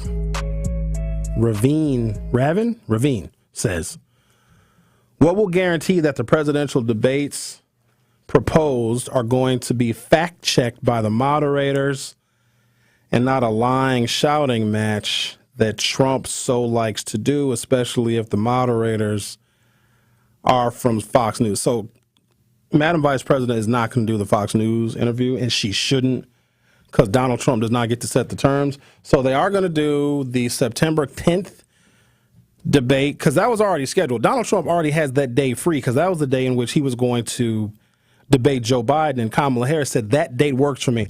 As I understand it, Donald Trump has agreed to that one, and he also has put forward 2 additional debates. One of those is with Fox News. That would be stupid for her to do that, because it would be an ambush. So will they fact check Donald Trump in real time? Probably not. Even if it is an ABC News or NBC News or CNN debate. But all the other news outlets will. And let's just expect Donald Trump to lie. He doesn't have to tell the truth. So his political strong suit is just his bravado, his personality, and how he is as a human being. It has nothing to do with telling the truth. Kamala Harris actually does have to tell the truth because she is going to be involved with the political party or is with the political party that actually makes real policies and laws. But she has no reason to lie. If you have a record and if you have a background, and her background politically is better than Donald Trump's. Donald Trump has never held any other political office. And I don't know why that's not mentioned more, because when you work as an elected official, you get to know people on a totally different level. You get to know the political process on a totally different level. You understand political parties and how they work together and how they don't work together on a totally different level. And plus, the people that you meet when you are in representative government, it changes your perspective and your outlook on politics. And a lot of folks, when they get elected, they only serve a term, maybe 2 terms, and they never do it again because of these interactions that you have with members of the public. Sometimes that's just not palatable for folks. Some folks want to run for office because they want to win the popularity contest. They want to be famous. Like, there's members of Congress they have a name, the Freedom Caucus, the MAGA people, the members of the House of Representatives who are willing to shut down the government for Donald Trump. These are also the people that did not vote for the border bill that even other conservative, Donald Trump-loving Republicans voted for and supported. But Trump said, don't support the border bill because it's actually a good bill and that would help Joe Biden. So those who are incredibly faithful to Donald Trump, like a Lauren Boebert, right, the lady from Colorado as an example, I think she just has a high school diploma. Nothing wrong with having a high school diploma, but you got to think about it. Being a member of Congress is the best she could ever do. Like, she can go into restaurants, get a great table. People know who she is. Maybe she's more infamous than famous, especially because of what she did in that movie theater. But some of those people that run for political office, they do it for the fame and the celebrity of it. Let's talk to Security Mike. You're on 101.7 The Truth. Hello, Security Mike. Yeah, hey, how you doing? I'm good. How are you? Okay, so what I read into that, what they're saying about the debate, Kamala's not going to show up for that one at Fox, the one on the 4th. She only going to show up for the one on the 10th. And then I'd be surprised if Trump even show up the way it sounds like he's saying it's got something to do with Fox on all of it. You don't read into that? So I don't think he would just show up and debate an empty chair. She's not going to agree to it. And if she's not going to agree to it, they probably won't waste like the time, effort, and labor in putting a debate on if she's not going to show up, because she shouldn't agree to it, because it's 100% on Donald Trump's terms. It's going to be Fox News moderated in an arena full of his people, and people probably invited by Fox News to probably shout Kamala Harris down and be very insulting to her. So no, she's not going to entertain that, and she shouldn't. Yeah, she shouldn't, and I'm thinking, but what she said was she's going to show up for the one in the 10th, and doubt if Trump does.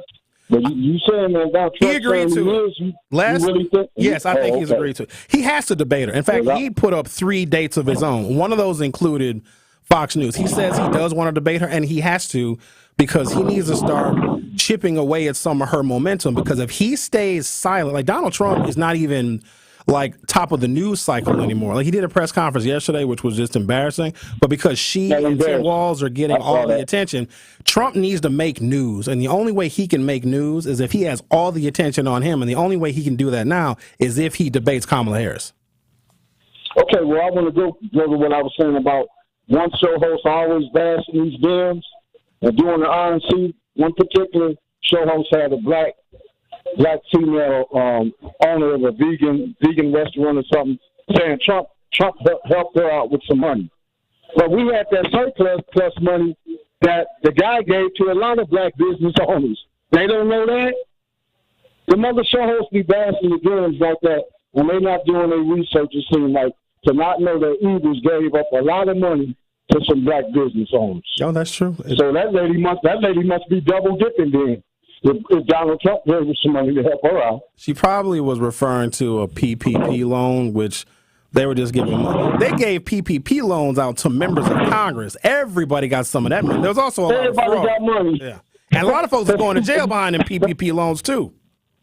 Now, one of my sisters got some of that money, because she's got a hair salon spot. So, I don't know, but it just seemed like to me that lady got money from Trump and got some money out of that surplus as well. But I could be wrong. Hey, man, keep up the good work, Shane. Thank you, Mike. I appreciate your call. A whole bunch of y'all got some of that PPP money because the threshold was so low to get it. Look, I even had friends of mine, some of them business owners, they're like, oh, Sherwin, you have a consulting business. Yes, I do. You should apply for $50,000 worth of PPP loans. No, I'm not going to, because the business that I am in was not at all impacted by COVID because I could do everything virtually. In fact, my business duties were better during COVID because I could be more productive. I could do more meetings in a day. I could do meetings with people that were in Mequon, Madison, Dayton, Ohio, Sacramento, California, and Schenectady, New York, without even having to leave my house because we all had the Zooms. We used the Zooms every day for all of the things that we needed to get accomplished. So it was more productive for me. I didn't lose any revenue. In fact, I think I might have done better. President Joe Biden had banked on June's presidential debate during turning around a race that was slipping away from him. Now Donald Trump may be laying a similar bet after reversing himself by agreeing to debate on ABC next month as his new Democratic opponent enjoys surging momentum. Trump clearly doesn't believe he'll suffer the kind of debacle that ended Biden's campaign, but his decision and call for another 2 debates, one on NBC and another on Fox, which Vice President Kamala Harris has not yet agreed to, tells an emerging truth about the election. After a barnstorming week for Harris and her new running mate, Minnesota Governor Tim Walz, Trump suddenly looks like old news. A crushing new experience for an ex-president who prides himself on driving the media narrative. So here's the thing about Trump now as opposed to when Biden was in the race. I was fearful, like everybody else was, that Joe Biden did not have the stamina to beat Donald Trump. And the polls are revealing that because when they're asking that additional question, they asked that additional question, hey, if Joe Biden was still in the race, would you support him? And no, Donald Trump would be running away with the race completely. So it was a good decision for Joe Biden to drop out. Fantastic decision, because we had to pay much more attention to what Trump was doing and what he was saying because we were expecting him to show more energy, show more strength, and show more stamina than Joe Biden. Like, we got to a point where we had to make up excuses as to why Joe Biden should be reelected, and we had to talk about him expanding the middle class and the Build Back Better and protecting, the Affordable Care Act and protecting a woman's right to choose. We had to only talk about policy. We couldn't talk about personality. With Kamala Harris and Tim Walz, you get both. All we had with Joe Biden was his legacy and his history and things that he's done. But even when we talked about Joe Biden's legacy and his history and things that he's done, some of the bad stuff came up too. Let that be a cautionary tale for us African Americans that do want our history to be highlighted and showcased.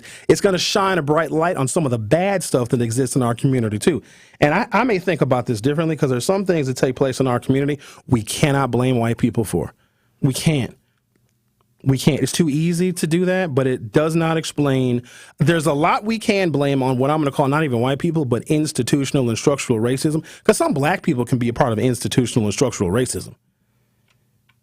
But there's a whole bunch of stuff that goes on in our community that white folks have zero influence on whatsoever. And sometimes I don't like that because we're outsourcing problems that are internally ours, and we want to blame somebody else for some of those problems. The Truth with Sherwin Hughes will be back for Hour 3.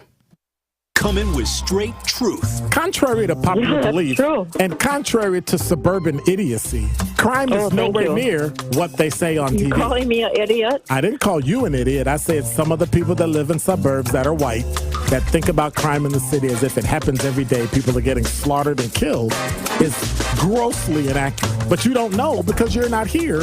You don't live here. Listen to Truth in the Afternoon with Dr. Ken Harris on 101.7 The Truth and The Truth app. The biggest names in the basketball world. Dame, Dollar, Lillard. Having fun and honest conversations. He puts it in the shoe, right? And sets the tone for brothers and sisters and family. Every week, Thanasis Adetokounmpo sits down with special guests on Thanalysis Show. Presented by Potawatomi Casino Hotel and Curbless ready-to-drink cocktails. Fantastic. Find Thanalysis Show on Spotify, Apple, or wherever you get your podcasts. And on YouTube by searching Thanalysis Show. Research shows that high-quality teachers have the greatest impact on student success during the school day. By shaping their students, they are shaping the future. Yet while actors have Oscars, musicians have Grammys, and athletes have gold medals, exemplary educators who prepare every profession are just not recognized enough. The Milken Educator Awards set out to change that by surprising outstanding educators across the nation with $25,000 prizes and providing a platform to celebrate, elevate, and activate the profession. Erica Stevens! The awards were created by Lowell Milken of the national nonprofit Milken Family Foundation. The journey to surprising the 3,000th Milken Educator is in full swing. Who will be next? Honey, they chose me. Celebrate teachers, value teachers, thank teachers. Good Karma Brands is proud to be an equal opportunity employer. Our policy is to provide equal opportunity employment, development, and advancement to all current and potential teammates.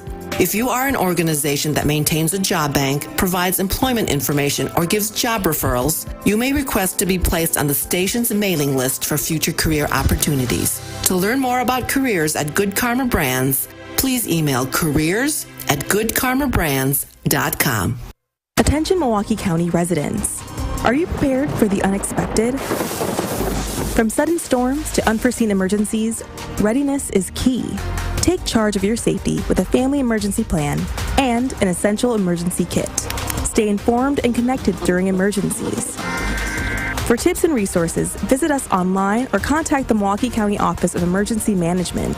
Prepare now, stay safe, and build a resilient community together.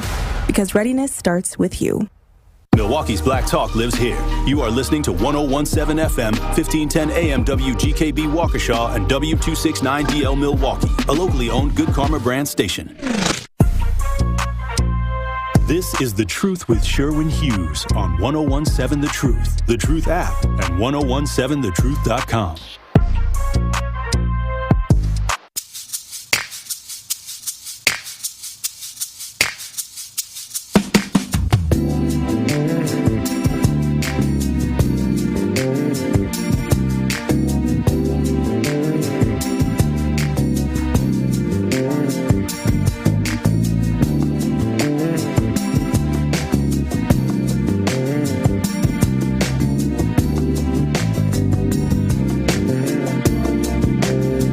Welcome to Hour 3 of The Truth with Sherwin Hughes. Let me catch up with y'all in the YouTube chat. Oh, by the way, if you haven't done so already, go to youtube.com or open up your YouTube app from your smartphone or your mobile device. Search 1017 The Truth, hit subscribe, and you can see what's going on in the studio right now. Let me catch up with y'all. What you saying, Babs?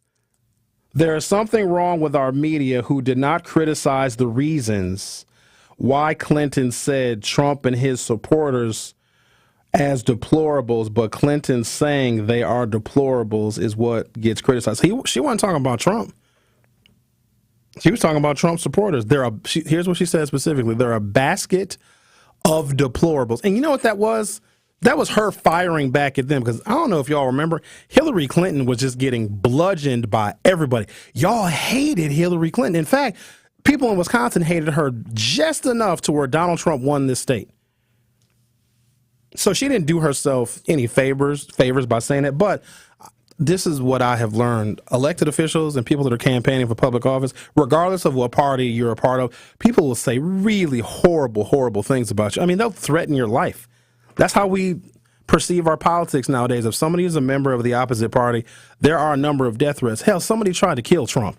Now, I don't know if there was political motivations for that, but that's how serious it is. And you got to have a really thick skin.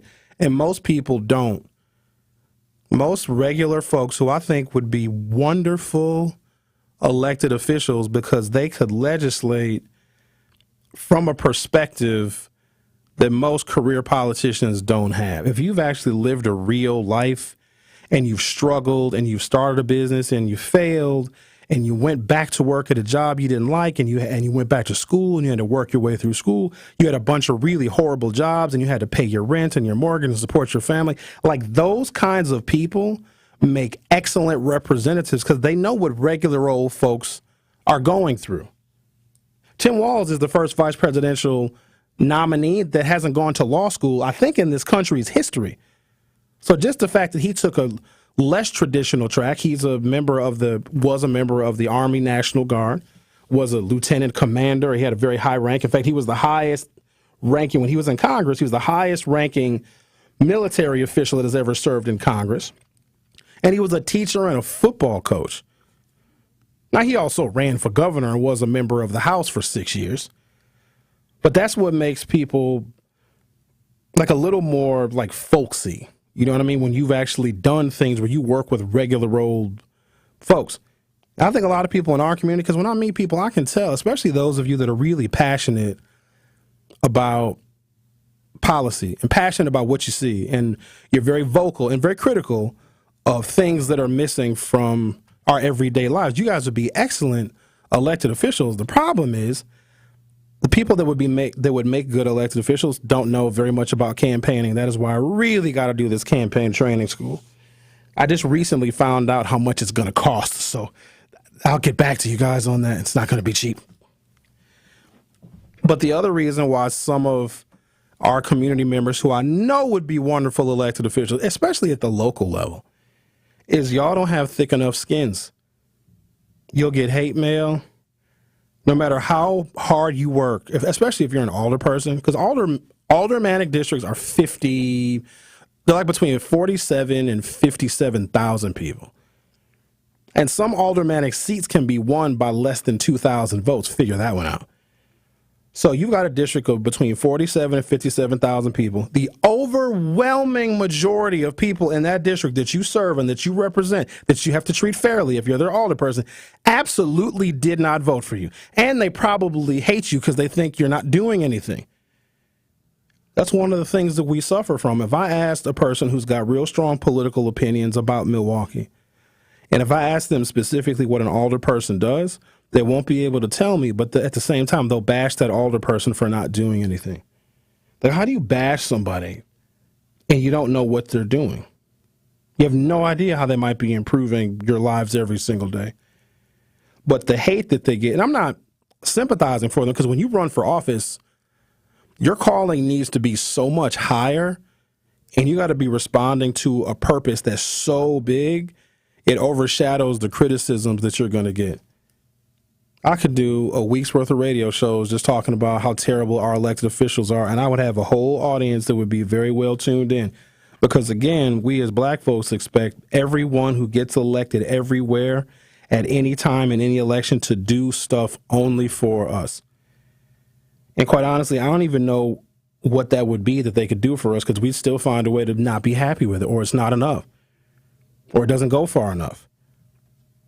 But it's very disappointing, though, especially when it comes to, this MPS recall. And I think that the spirit was there, the motivation was there, and people are really, really dissatisfied with what is happening in our public schools. Even though it's a really complicated subject matter, people look at the bottom line and they look at the numbers. One of the numbers is $252 million additional dollars in a referendum. And people have every right to be concerned about that money, because our property taxes are going to go up. When the property tax bills come out, I think we're good this year when we get our property tax statements. I think they come out in December or January, right around the holiday season. But come 2020, the end of 2025, early 2026, we're going to get punched. And here's what's crazy. We're going to forget about it. We're going to forget about that referendum, the $252 million referendum that just barely passed by 1,750 votes. It should have failed. It should have, y'all. And it's not because I don't want to support MPS. Whether I want to support MPS or not, I have to, because that is the future workforce of this city. I have to support it. But they also have $400 million unspent of ARPA funds, of COVID money they got from the federal government. Had they not received that referendum, they would have had no choice. The district and the school board would have had to been much more specific and strategic about how they spent the unspent COVID money. And since they got the referendum, they can do whatever they want with the COVID money. I'm sure it's been allocated to something in the budget, but we didn't force them to be fiscally responsible because they asked for another $250 million and they got it. Now, we're not paying for it yet on our property taxes and our rent hikes. Well, if you're a renter, your landlord is probably going to hike your rent soon, if they haven't already, in anticipation of the property taxes going up as a reflection of that $252 million referendum. And man, I tried my damnedest to get that thing to fail. I tried. We talked about it so much. Oh, man, we had a lot of conversations. We came close, but we fell a little bit short because now I know the repercussions in costs is going to be very, very harmful to folks in our community.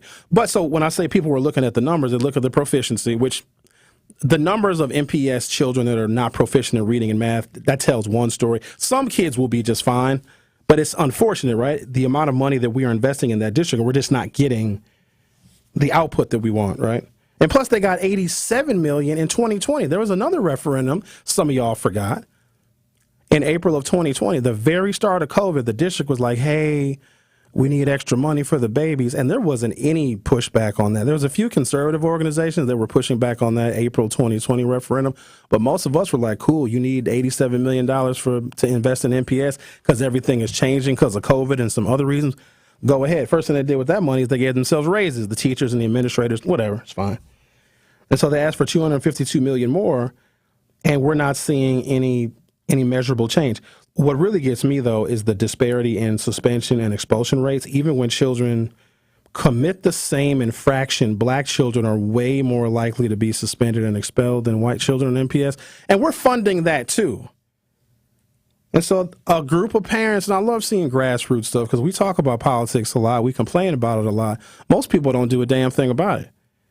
There's a group of people that say, you know what, let's get some of these board members out because they are not acting in a way or creating budgets that are reflective of what we as voters and parents and community members want to see. And I love the effort. Problem was people were fueled by emotion and not by tactics and the actual like strategies of political campaigns, because you can have all the energy and motivation to recall somebody from office. It's harder to recall somebody than to get somebody elected to a full term. Recalls are incredibly tough hills to climb, and you can't screw up. You can't make any mistakes. They have to go perfect. How Scott Walker came into power 22 years ago when he ran for Milwaukee County Executive. Well, before that, he was a state representative. Most people don't remember him for that. But there was a bunch of angry people in Milwaukee County because of the pensions that Milwaukee County supervisors were getting. Some Milwaukee County supervisors were retiring with millions and millions of dollars. And folks were like, hey, that's not fair because we as voters and taxpayers don't make millions and millions of dollars. Let's recall a whole bunch of people.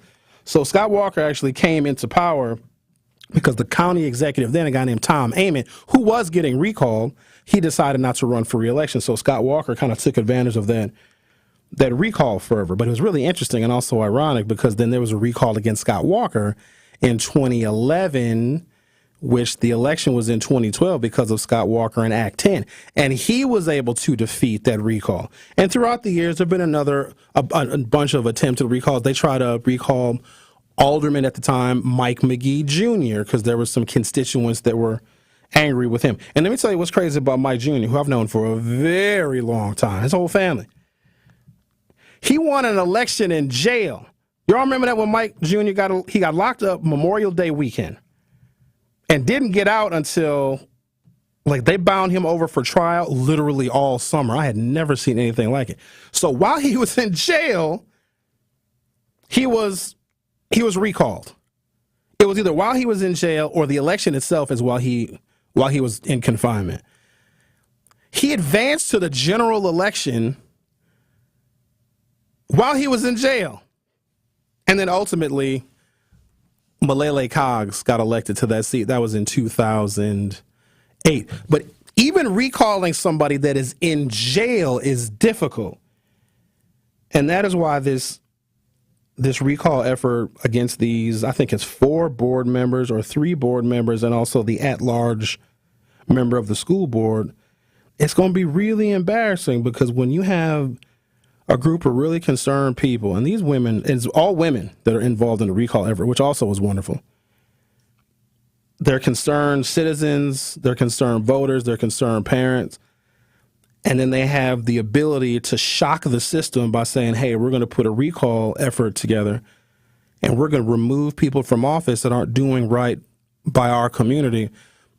But when they are unsuccessful in that effort, it makes us look really, really bad, because there is no other effort more important than for the future of the workforce and for the future of the children here in the city of Milwaukee. Because I think you guys have a really good idea of what happens to people if they don't get at least a high school diploma, or if they drop out, or if they've got low levels of literacy, et cetera, et cetera. Like, their outcomes, while it's not total doom and gloom, it's just, you're putting yourself, at a real bad disadvantage if you don't have a solid, foundation of a high school education. And so that concern it's a concern everywhere, because we've seen school board recalls all over the country that have been successful, but they had different reasons for theirs. And this is what makes it even worse. I think the recall here is fighting for the soul and the salvation of the future of our workforce and of majority black and brown children at MPS. Around the country over the past couple of years, they were recalling school board members all over the country because they didn't want DEI education in the schools. And they won those recalls, because in the DEI education that some of these folks were upset about was like one Toni Morrison book in a senior level advanced placement literacy class was enough for angry ultra conservatives to remove the entire school board over a book, or having a curriculum that gives respect to diverse students. These people in these communities would recall the whole school board because they didn't want their kids learning about, the diverse world that those kids are going to live, grow up, and work in. And so when you think about that, like, that's a low bar for a recall, and a lot of them were successful. We could have a successful recall effort here, because just the test scores and the proficiencies and the suspensions and the expulsions and the racial disparities is enough. But because they weren't skilled and experienced in the political tactics that you need, and they're also going up against the teachers union. One day I'll sit down and count how many candidates I've worked with, worked for, and campaigns that I've managed going against individuals who are going against a teachers union backed and funded candidate. They are a formidable opponent. They are extremely tough to beat. And that's even when we have resources to beat them. And this particular recall effort is dramatically underfunded. I mean, you can have a lot of grassroots support, but if you don't have money, then it's going to be a even tougher hill to climb. All right, I'm going to take a break, come back. Continue the conversation and listen to The Truth with Sherwin Hughes on 101.7 FM. I'll be back shortly. Don't touch that dial. The Truth with Sherwin Hughes will be right back on 101.7 The Truth, The Truth app, and 101.7thetruth.com. Coming with straight truth. Man, I don't think it's about training. They can detain and subdue white people just fine. Right. Mm-hmm. It's when it's black men in particular that they feel that it's going to be a punitive measure. Mm-hmm. Negro, we're going to put you in your place. And that happens far too often in America, whether it's George Floyd and now Devontae Mitchell. The hell with training. This is about bias. Catch the Tory Lowe Show every weekday from 1 p.m. to 4 p.m. When your child has an asthma attack, it's terrifying. You grab the inhaler as fast as you can. My son Khalil, he can't live without his inhaler. But they're expensive. The big drug companies charge families like ours $600 a month. And you know what they actually cost to make? $5. Just $5. That's why Senator Tammy Baldwin launched an investigation to crack down on those companies. And you know what? Tammy Baldwin got 3 of the biggest drug companies to lower the price of inhalers to no more than $35 a month. Tammy Baldwin, that's big savings for my family. And for a lot of families, we're breathing a lot easier. There are politicians who do a lot of talking, but Tammy Baldwin, she delivers. I'm Tammy Baldwin. I'm running for Senate, and I approve this message. I don't work for the drug companies. I work for you. Paid for by Tammy Baldwin for Senate. Saving energy and money is easier than you think. Here are 2 simple things you can do to reduce your energy use and lower your energy bill. Use thermal curtains to reduce each room's energy loss by up to 25%, and make sure vents aren't blocked by furniture or rugs to improve airflow and comfort. Simple, smart savings. Get more energy-saving tips at WeEnergies.com. Associated Bank knows your small business isn't just a venture. It's your dream and a vital part of the community. And we're not just a bank. We're your neighbors. We're looking out for you. That's why Associated Bank offers quick online applications and approvals with funding in as fast as 1 business day, checking with no minimum balances or maintenance fees, and prompt customer service. Explore our products at associatedbank.com/business or visit a branch for more details. Subject to credit approval. Member FDIC, Equal Housing Lender. Life's better with American Family Insurance because we know whether it's a new home or a new car. You've worked hard to achieve your dreams, and we work hard to protect them so you can enjoy the utmost peace of mind. Save up to 23% when you bundle home and auto. American Family Insurance. Get a quote and find an agent at amfam.com. Products not available in every state. Visit amfam.com to learn how discounts may apply to you. American Family Mutual Insurance Company, SI, and its operating company, 6000 American Parkway, Madison, Wisconsin. This is The Truth with Sherwin Hughes on 1017 The Truth, The Truth app, and 1017thetruth.com.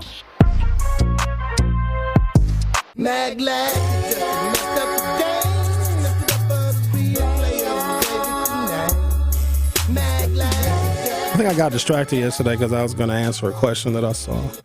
Somebody was curious about, Kamala Harris doesn't have an agenda. Oh, good God. All right. So you may not hear some specifics. I mean, you might hear clean energy. You might hear infrastructure stuff. You're going to hear some continuations of the Biden-Harris administration, obviously. A woman's right to choose, obviously supporting organized labor, protecting the Affordable Care Act. That's policy. Those are the things that she is guaranteed to do because those are also in the platform of her party.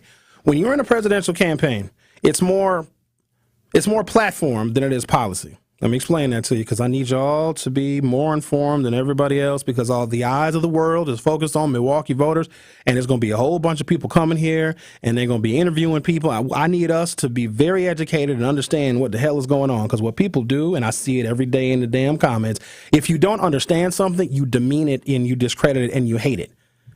Oh, I hate these political parties. You don't even know what the hell they do. It's easy to hate stuff you don't understand. In fact, that's the root of racism. We hate people that we don't know.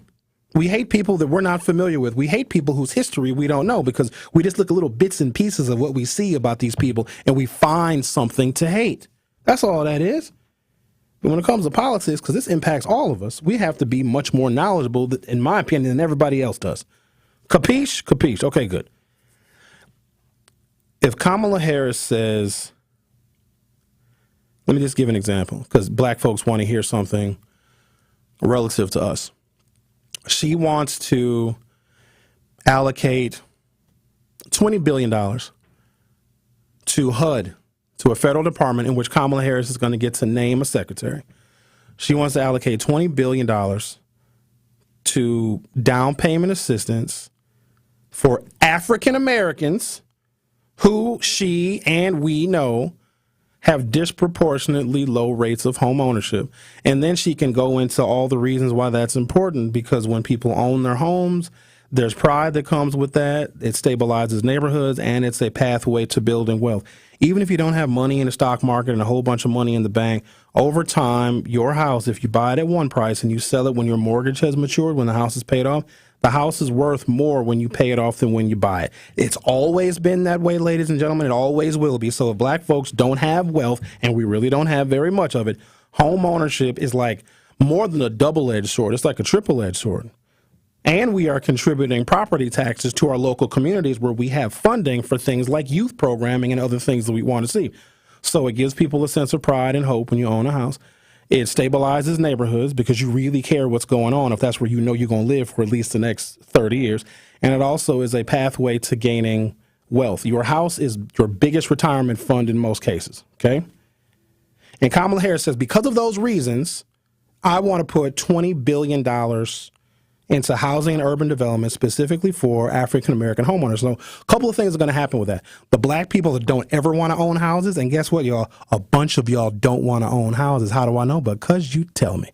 Sherwin, I don't want to have to shovel the snow. I don't want to have to maybe have the roof repaired, or I don't want to have to deal with the water heater going on. I got a landlord for that. I don't want to own a house. So even if we want to increase African-American home ownership, there's some people that don't want to own a house. They don't want the responsibility. Fair enough.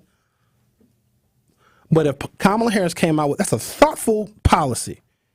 And I don't know who could disagree with it.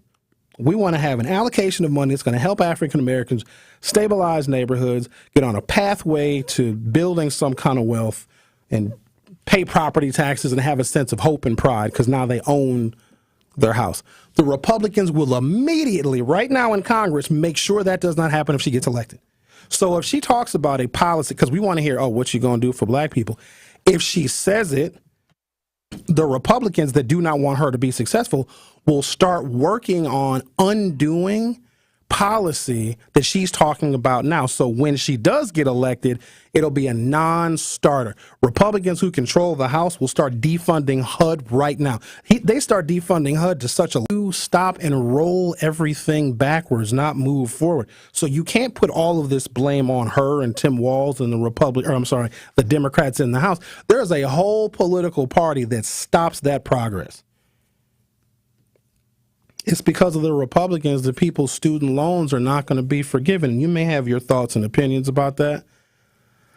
There are people that borrowed, let's say, $30,000 25 years ago to pay for their education. And that's not unreasonable.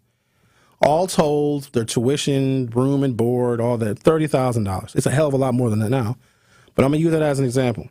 And they've been making payments. Now, they've had a couple of deferments and a couple of forbearances, because if you have financial hardships, you can have a pause on your student loans, but the interest doesn't stop. Everyone who's taking out student loans knows that the interest is relentless. So in the course of paying your loans back, you may have a pause, maybe a month here, maybe a month there. The interest doesn't stop. There's even some government-mandated pauses in student loans as well. Interest doesn't stop. So there are people that borrowed $30,000 25 years ago that still owe $26,000, $27,000, $28,000, even though they have been making payments consistently for the last 30 years because of how the interest rates work on student loans. It's they're real flexible in that if you don't want to pay for a whole year because maybe you've lost a job, or you downsized, you were full-time and now you went part-time and you can't afford your student loan payment. Oh, the federal government's, no, take all the time that you need till you get back on your feet. We'll pause your student loans, but the interest doesn't stop. So there are people that borrowed $30,000. These are real examples now. That borrowed $30,000 25 years ago to pay for their education, have been paying consistently for at least 24 of the 30 years. They took some deferments, they took some forbearances, they had a time where they weren't making as much money, all this other stuff, so they took a little time off. But they've been paying their loans back for over 20 years, and they owe just as much as they borrow, but they've paid the $30,000 back already. That is what Joe Biden is trying to forgive. A lot of folks don't understand how the student loan forgiveness works. People think that, you borrow a whole bunch of money for student loans, you get your college, you go to college, and then you just, boom, it all gets paid for. Oh, no. There are some folks who borrowed $30,000 and ended up paying back $70,000 or $80,000 or $90,000 because of the interest.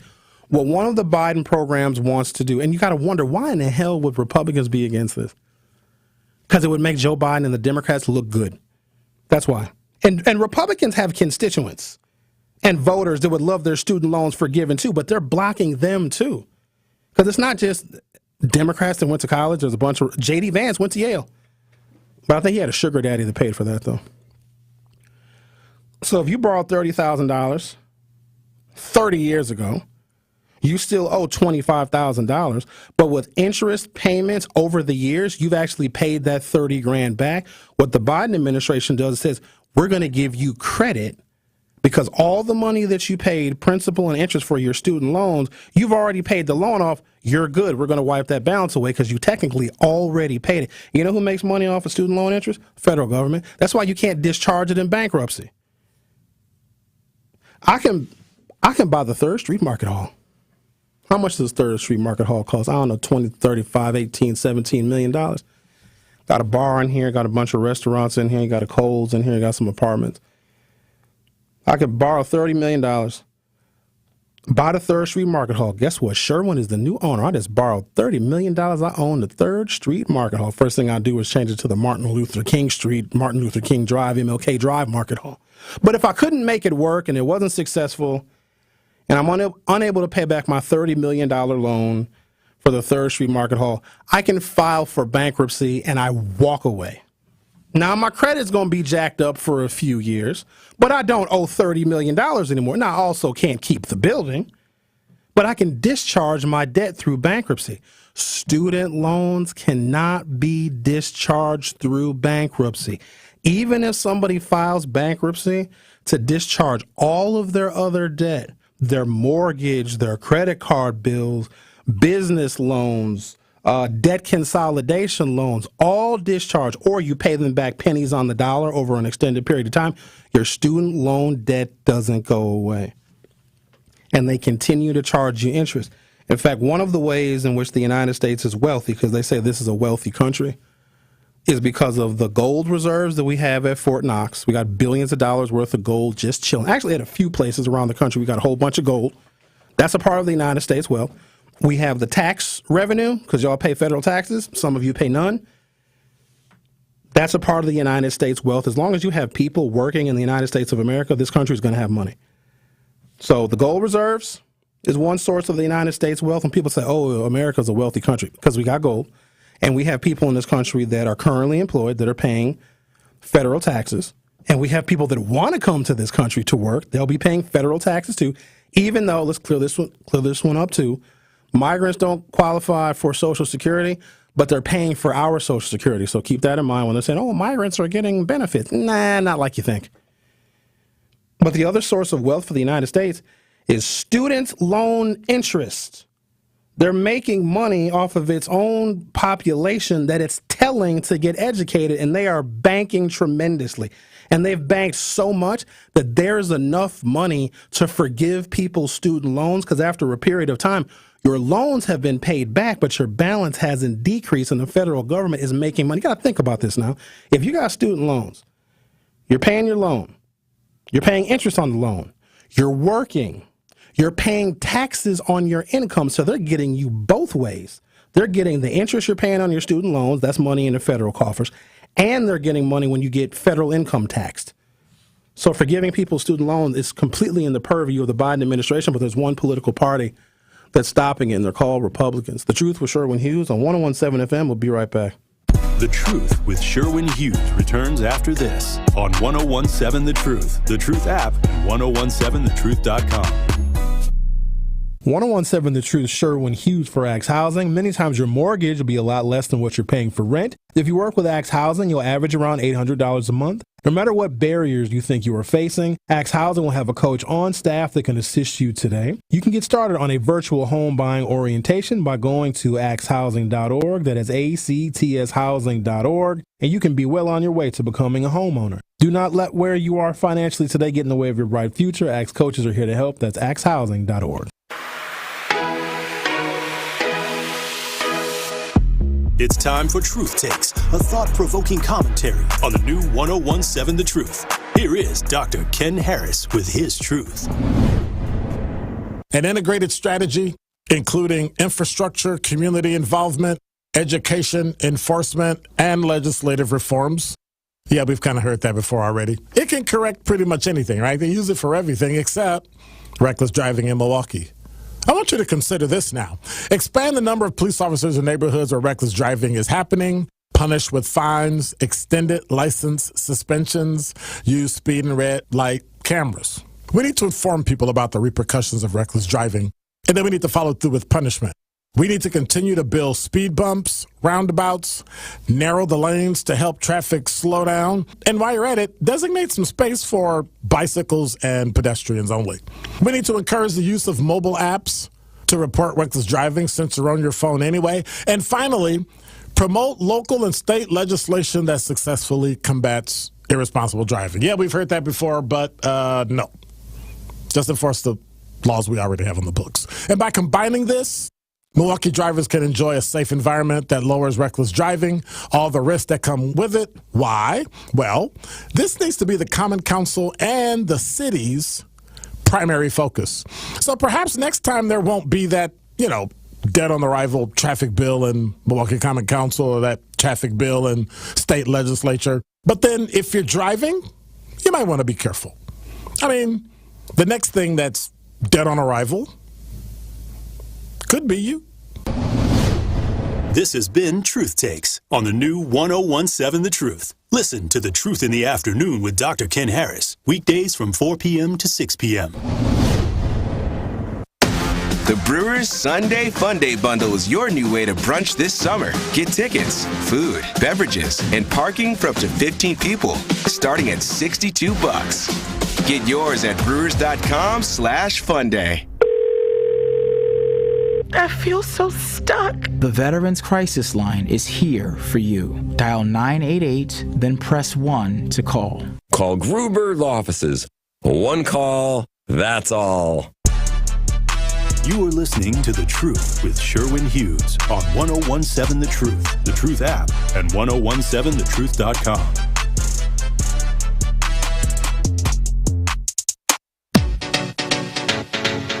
The 1017 The Truth Street Team, sponsored by the UW Credit Union, are walking with their boots on the ground. Yes, join the street team tomorrow, Saturday, August 10th, for the UNCF Walk. Registration begins at 8 a.m. and the walk starts at 9:30. There will be plenty of fun for the entire family. Let's not forget, this is for the future of our children's education, so come have fun with the Truth Street Team, sponsored by UW Credit Union. 1017 The Truth, for bringing the truth to light. Is that a new slogan? Truth Family Fest is back. In fact, our second annual Truth Family Fest is going to be held August 17th at Riverside High School from 10 until 2 p.m. We're bringing our community together for a family festival that will have something for everyone. There'll be live music, delicious food, and we'll be giving away backpacks, school supplies, and so much more. Looking forward to seeing you on Saturday, August 17th from 10 a.m. until 2 p.m. at our second annual Truth Family Fest.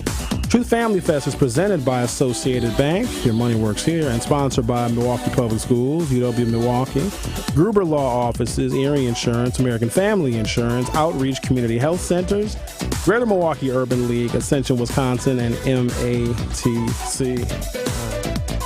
Let's talk to Lisa. You're on 1017 The Truth. Good afternoon, Sherwin. How are you? Good morning, Lisa. How are you? Guess what? It's Friday. Aren't you happy for the weekend? I am. I don't know what that means for you, Lisa. You work at home, so your weekdays and weekends the same damn thing. And I work on the weekends, and that's all right by me. All I'm right. happy. And I'm clapping my hands. Happy, and clap your hands. Let me hear them clap. Okay. Make it clap, Lisa. Make it clap. Oh, my God.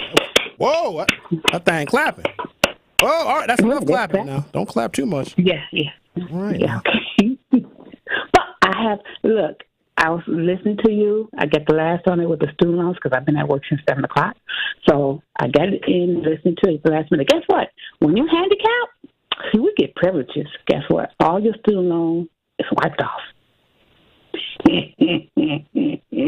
That's a flex, huh? Hey, they wiped mine off, $54,000. Yep. Just because you have a disability? What do I call what you have?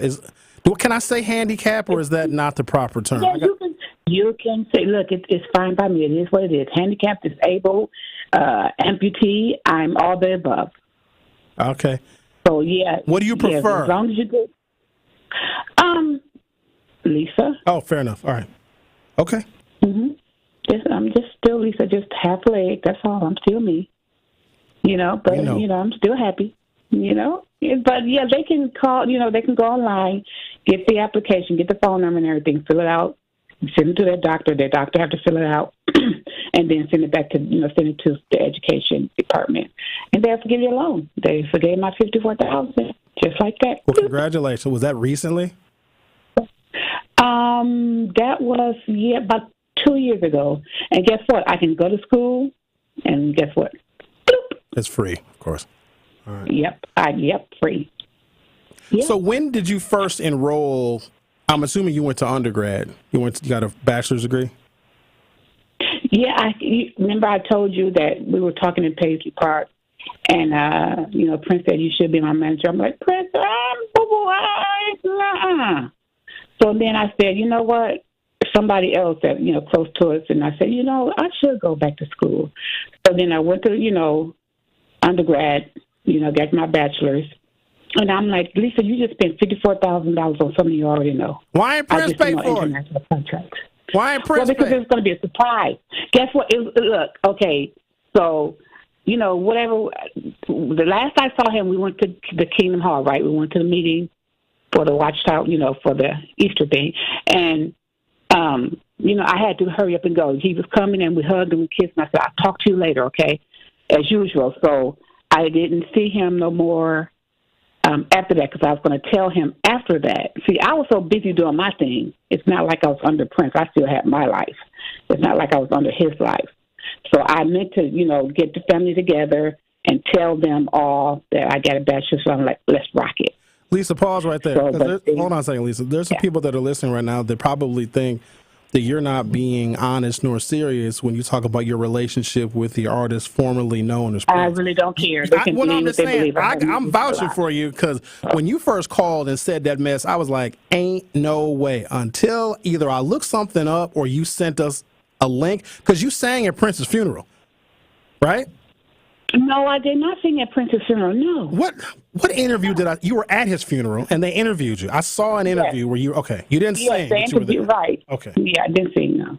And you talked about the relationship that you had with him, so you had been calling this program for I don't know how long, talking about your relationship with Prince. Ain't no way none of us believed it till I seen that interview, and I was like, oh, I stand corrected.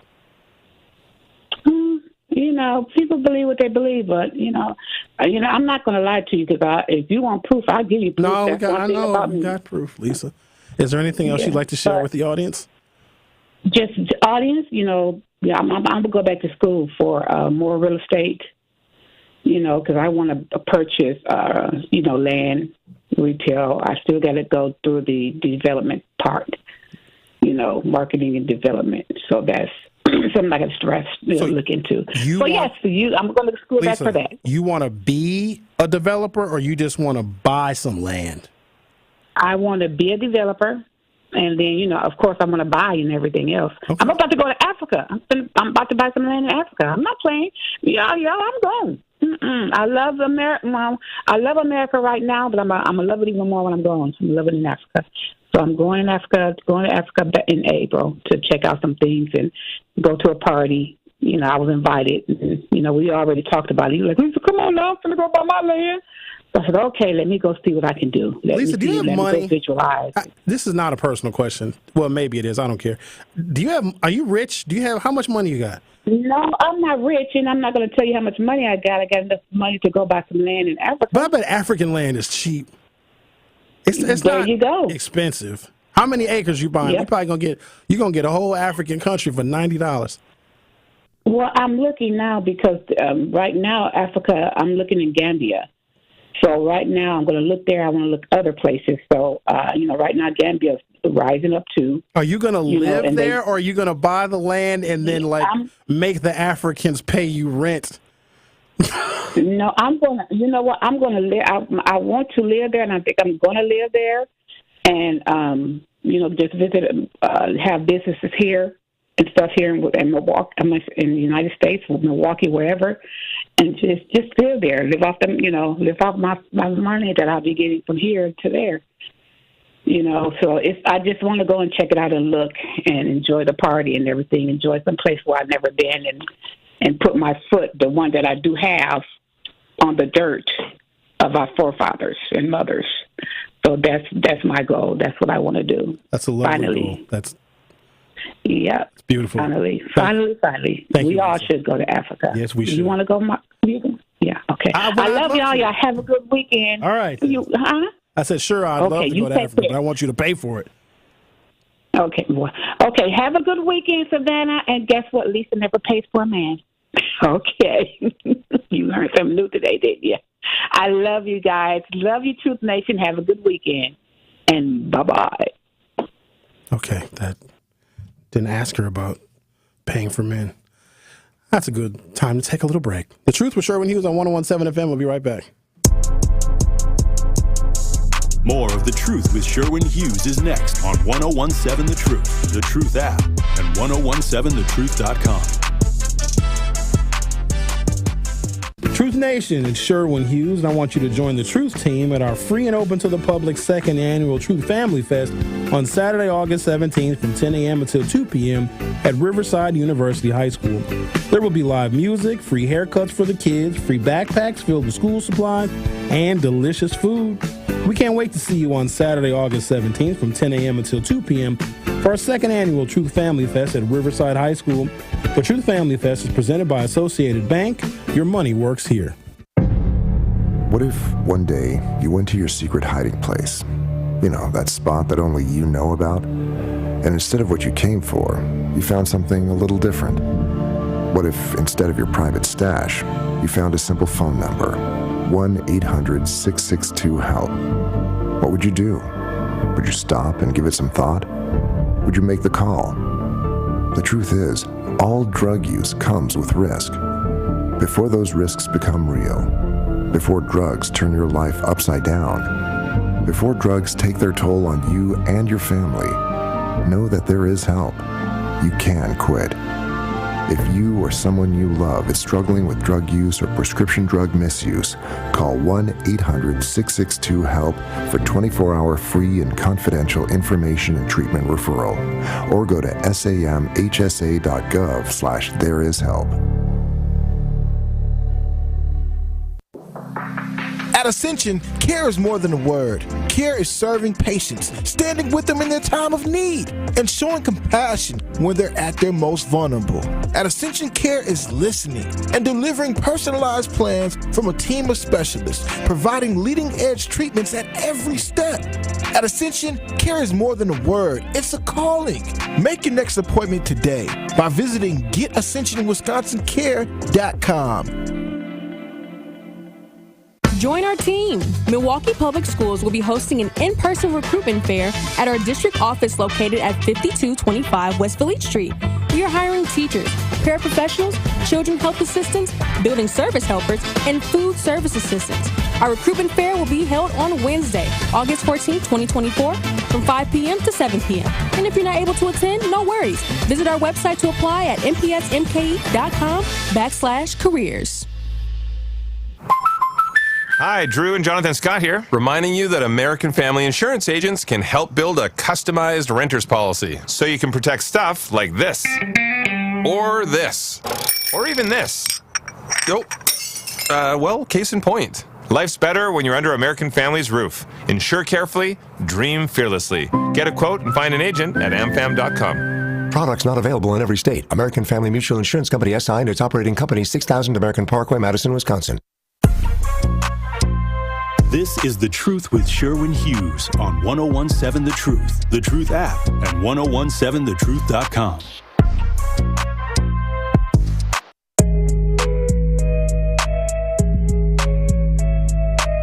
Gerard says, your name is Sherwin Hughes. That probably wouldn't stop you from getting a mortgage like Devontae Jackson, for example. Let me clear that up.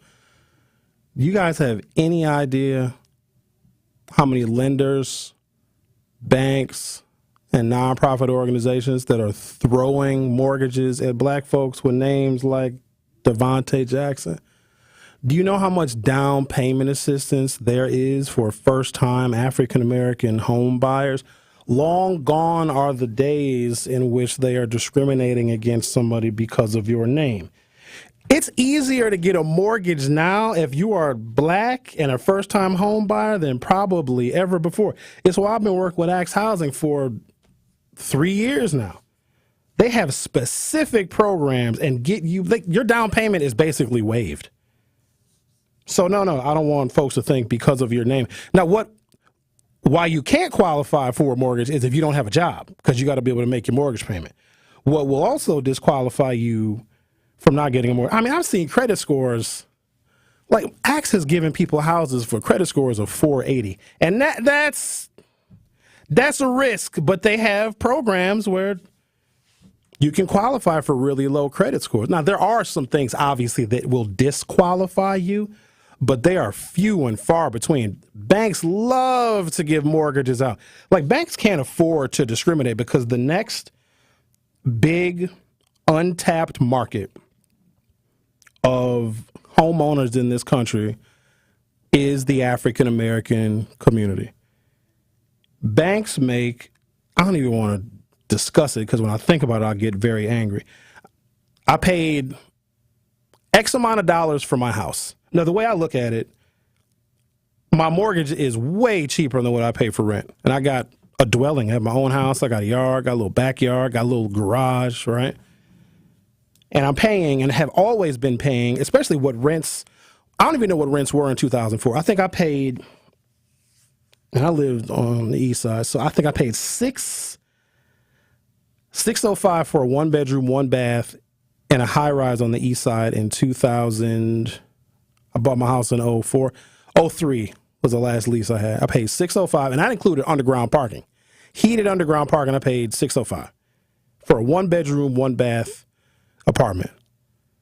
I guess I can tell you what I pay now for my mortgage. So with my homeowner's insurance, escrowed, my property taxes, which are about to go up, my principal, and my interest on my mortgage, I pay $900. So I don't know, and I have 3 bedrooms, 1 bath. So I don't know what rent, if you paid $605 for rent 21 years ago, I have no idea what, it probably would have doubled. Let's just say what I was paying in 2003 was $605. It would now be $1,210. That's still $300 a month less than what I'd be paying for rent. And I got equity in my house. So that actually is what keeps me going. I'm paying less per month than what I would be paying if I rented. I have equity, but I'm also paying interest. And so if I look at, they give you I got to say this word right, I never say the word right, an amortization table. So every single month I'm paying interest on my loan because the bank said, here, Sherwin, here's a lump sum of money. Don't worry, pay us back in 30 years. But as I'm borrowing that money for 30 years, I'm paying the bank back. The bank is going to make well over $100,000, maybe $120,000 off of my mortgage. Now, I'm going to get some equity too, but I've given the bank, so I'm paying the bank back the money that I borrowed to buy the house. But with interest, I'm giving the bank another, and I'm just using a round number, another $100,000. There is no financial institution in America that is so hell-bent on discriminating against black people that they do not want to make $100,000 off of you at least during the life of your mortgage. You can hate black people all you want, and some people do, but my goodness, do they love our money. Our money is fantastic. Our money never ends. All right. Vanessa says, I agree, and he's staying on topic today. Yeah, I decided, because the relationship conversation, I know I said I was going to talk about relationships, but it would have got messy. And let me tell you why it would have gotten messy. Because everybody has their own unique experiences. And I share my unique experiences, which I should not do. And then your unique experiences in the dating pool. Because the other thing is, we only would have similar experiences in dating and marriage if we dated and married the same damn people. So if all of us just dated the actual same individuals, then we'd all have the same experiences that we could talk about and we probably could agree because we're all dating the same people. But because our experiences are different and everybody is different in the world, everybody that you date, they're all so very unique and different. The relationship experience that you have is unique to that individual in which you date. Because there are some women that want certain things. They have certain requirements. There's other women that have totally different requirements, and they're not necessarily interchangeable. Because one woman wants one thing, that doesn't mean that another woman's going to want another. So they're all very unique. But I have learned in my experience, and I'd imagine you all have too, about red flags. I don't know what we were calling them back in the day. Red flag is a relatively new term, I think. So it's an adjective. I love learning new words. And guess what? When I learn a new word, you're going to learn a new word too. It's called aposomatic. Have you ever heard of aposomatic before? I hope you haven't, because it's a new word for you and you learned it from me. So there's this phenomenon in nature. I love nature shows. I like watching the cheetah in its natural habitat. And I love watching the nature show. I love them. I don't know why, but I could watch the nature shows all day long. It's like soothing. And it's really interesting because I like the nature shows. But when you watch a lot of nature shows, animals and insects have their own unique defense systems. Some animals are very fast. The chameleon, which is a lizard, it camouflages itself to match the color of its background, right? That's a defense system, right? The animal is very fascinating how all these different animals have these different ways in which they survive. So insects, frogs, even birds, but to a lesser extent, if they're really poisonous, they're very colorful.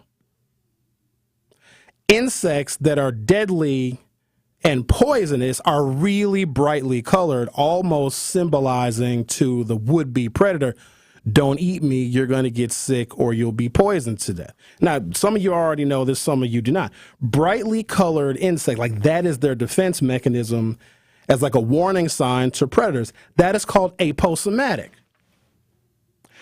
Have you ever seen a person with an exorbitant number of tattoos? Like all over their body? And now, and maybe it's always been happening, but I'm noticing it more now, people are tattooing their faces. Oh my God. And I'm not judging nobody. Do what you do, whatever you love, that's fine. But I think that, because I've never met a person that's been covered in tattoos, and I know a lot of people. Damn near everybody I know has got a tattoo. I have none. I don't have any. But just about everybody I know has got a tattoo. Some people have, they're covered. I've met people that are covered, and they're wonderful people most of the time. So I don't judge them based on their tattoos. But if somebody has that many tattoos, there's no way they didn't have a hard life. Like tattoos are a warning sign of trauma. And that's, you can look that up. Like the more tattoos somebody has, like that's how people deal with trauma sometimes, by getting overwhelmingly tattooed. Body modification, there's a direct correlation with trauma, with abuse, and the number of tattoos that they have. And so if you meet somebody that is, and a couple of tattoos, whatever, and I'm not trying to judge people. I mean, I got my preferences. I can't date somebody who's got tattoos from head to toe. I can't do it. I can't do it. There's people that love that.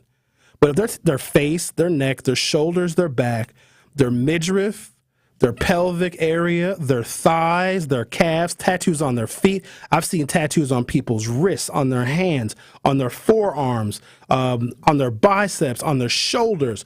I've seen tattoos in places you wouldn't think anybody would ever want to get a tattoo. That's a warning sign that this person has been heavily traumatized. And a show of hands. How many of y'all know somebody that's got that many tattoos, but also know how incredibly difficult their life has been? And for me, that's a red flag. Those are aposomatic markings. Someone who was that covered in tattoos. I'm not talking about a woman who has like a rose on her shoulder that she got when she was in college. No, not that.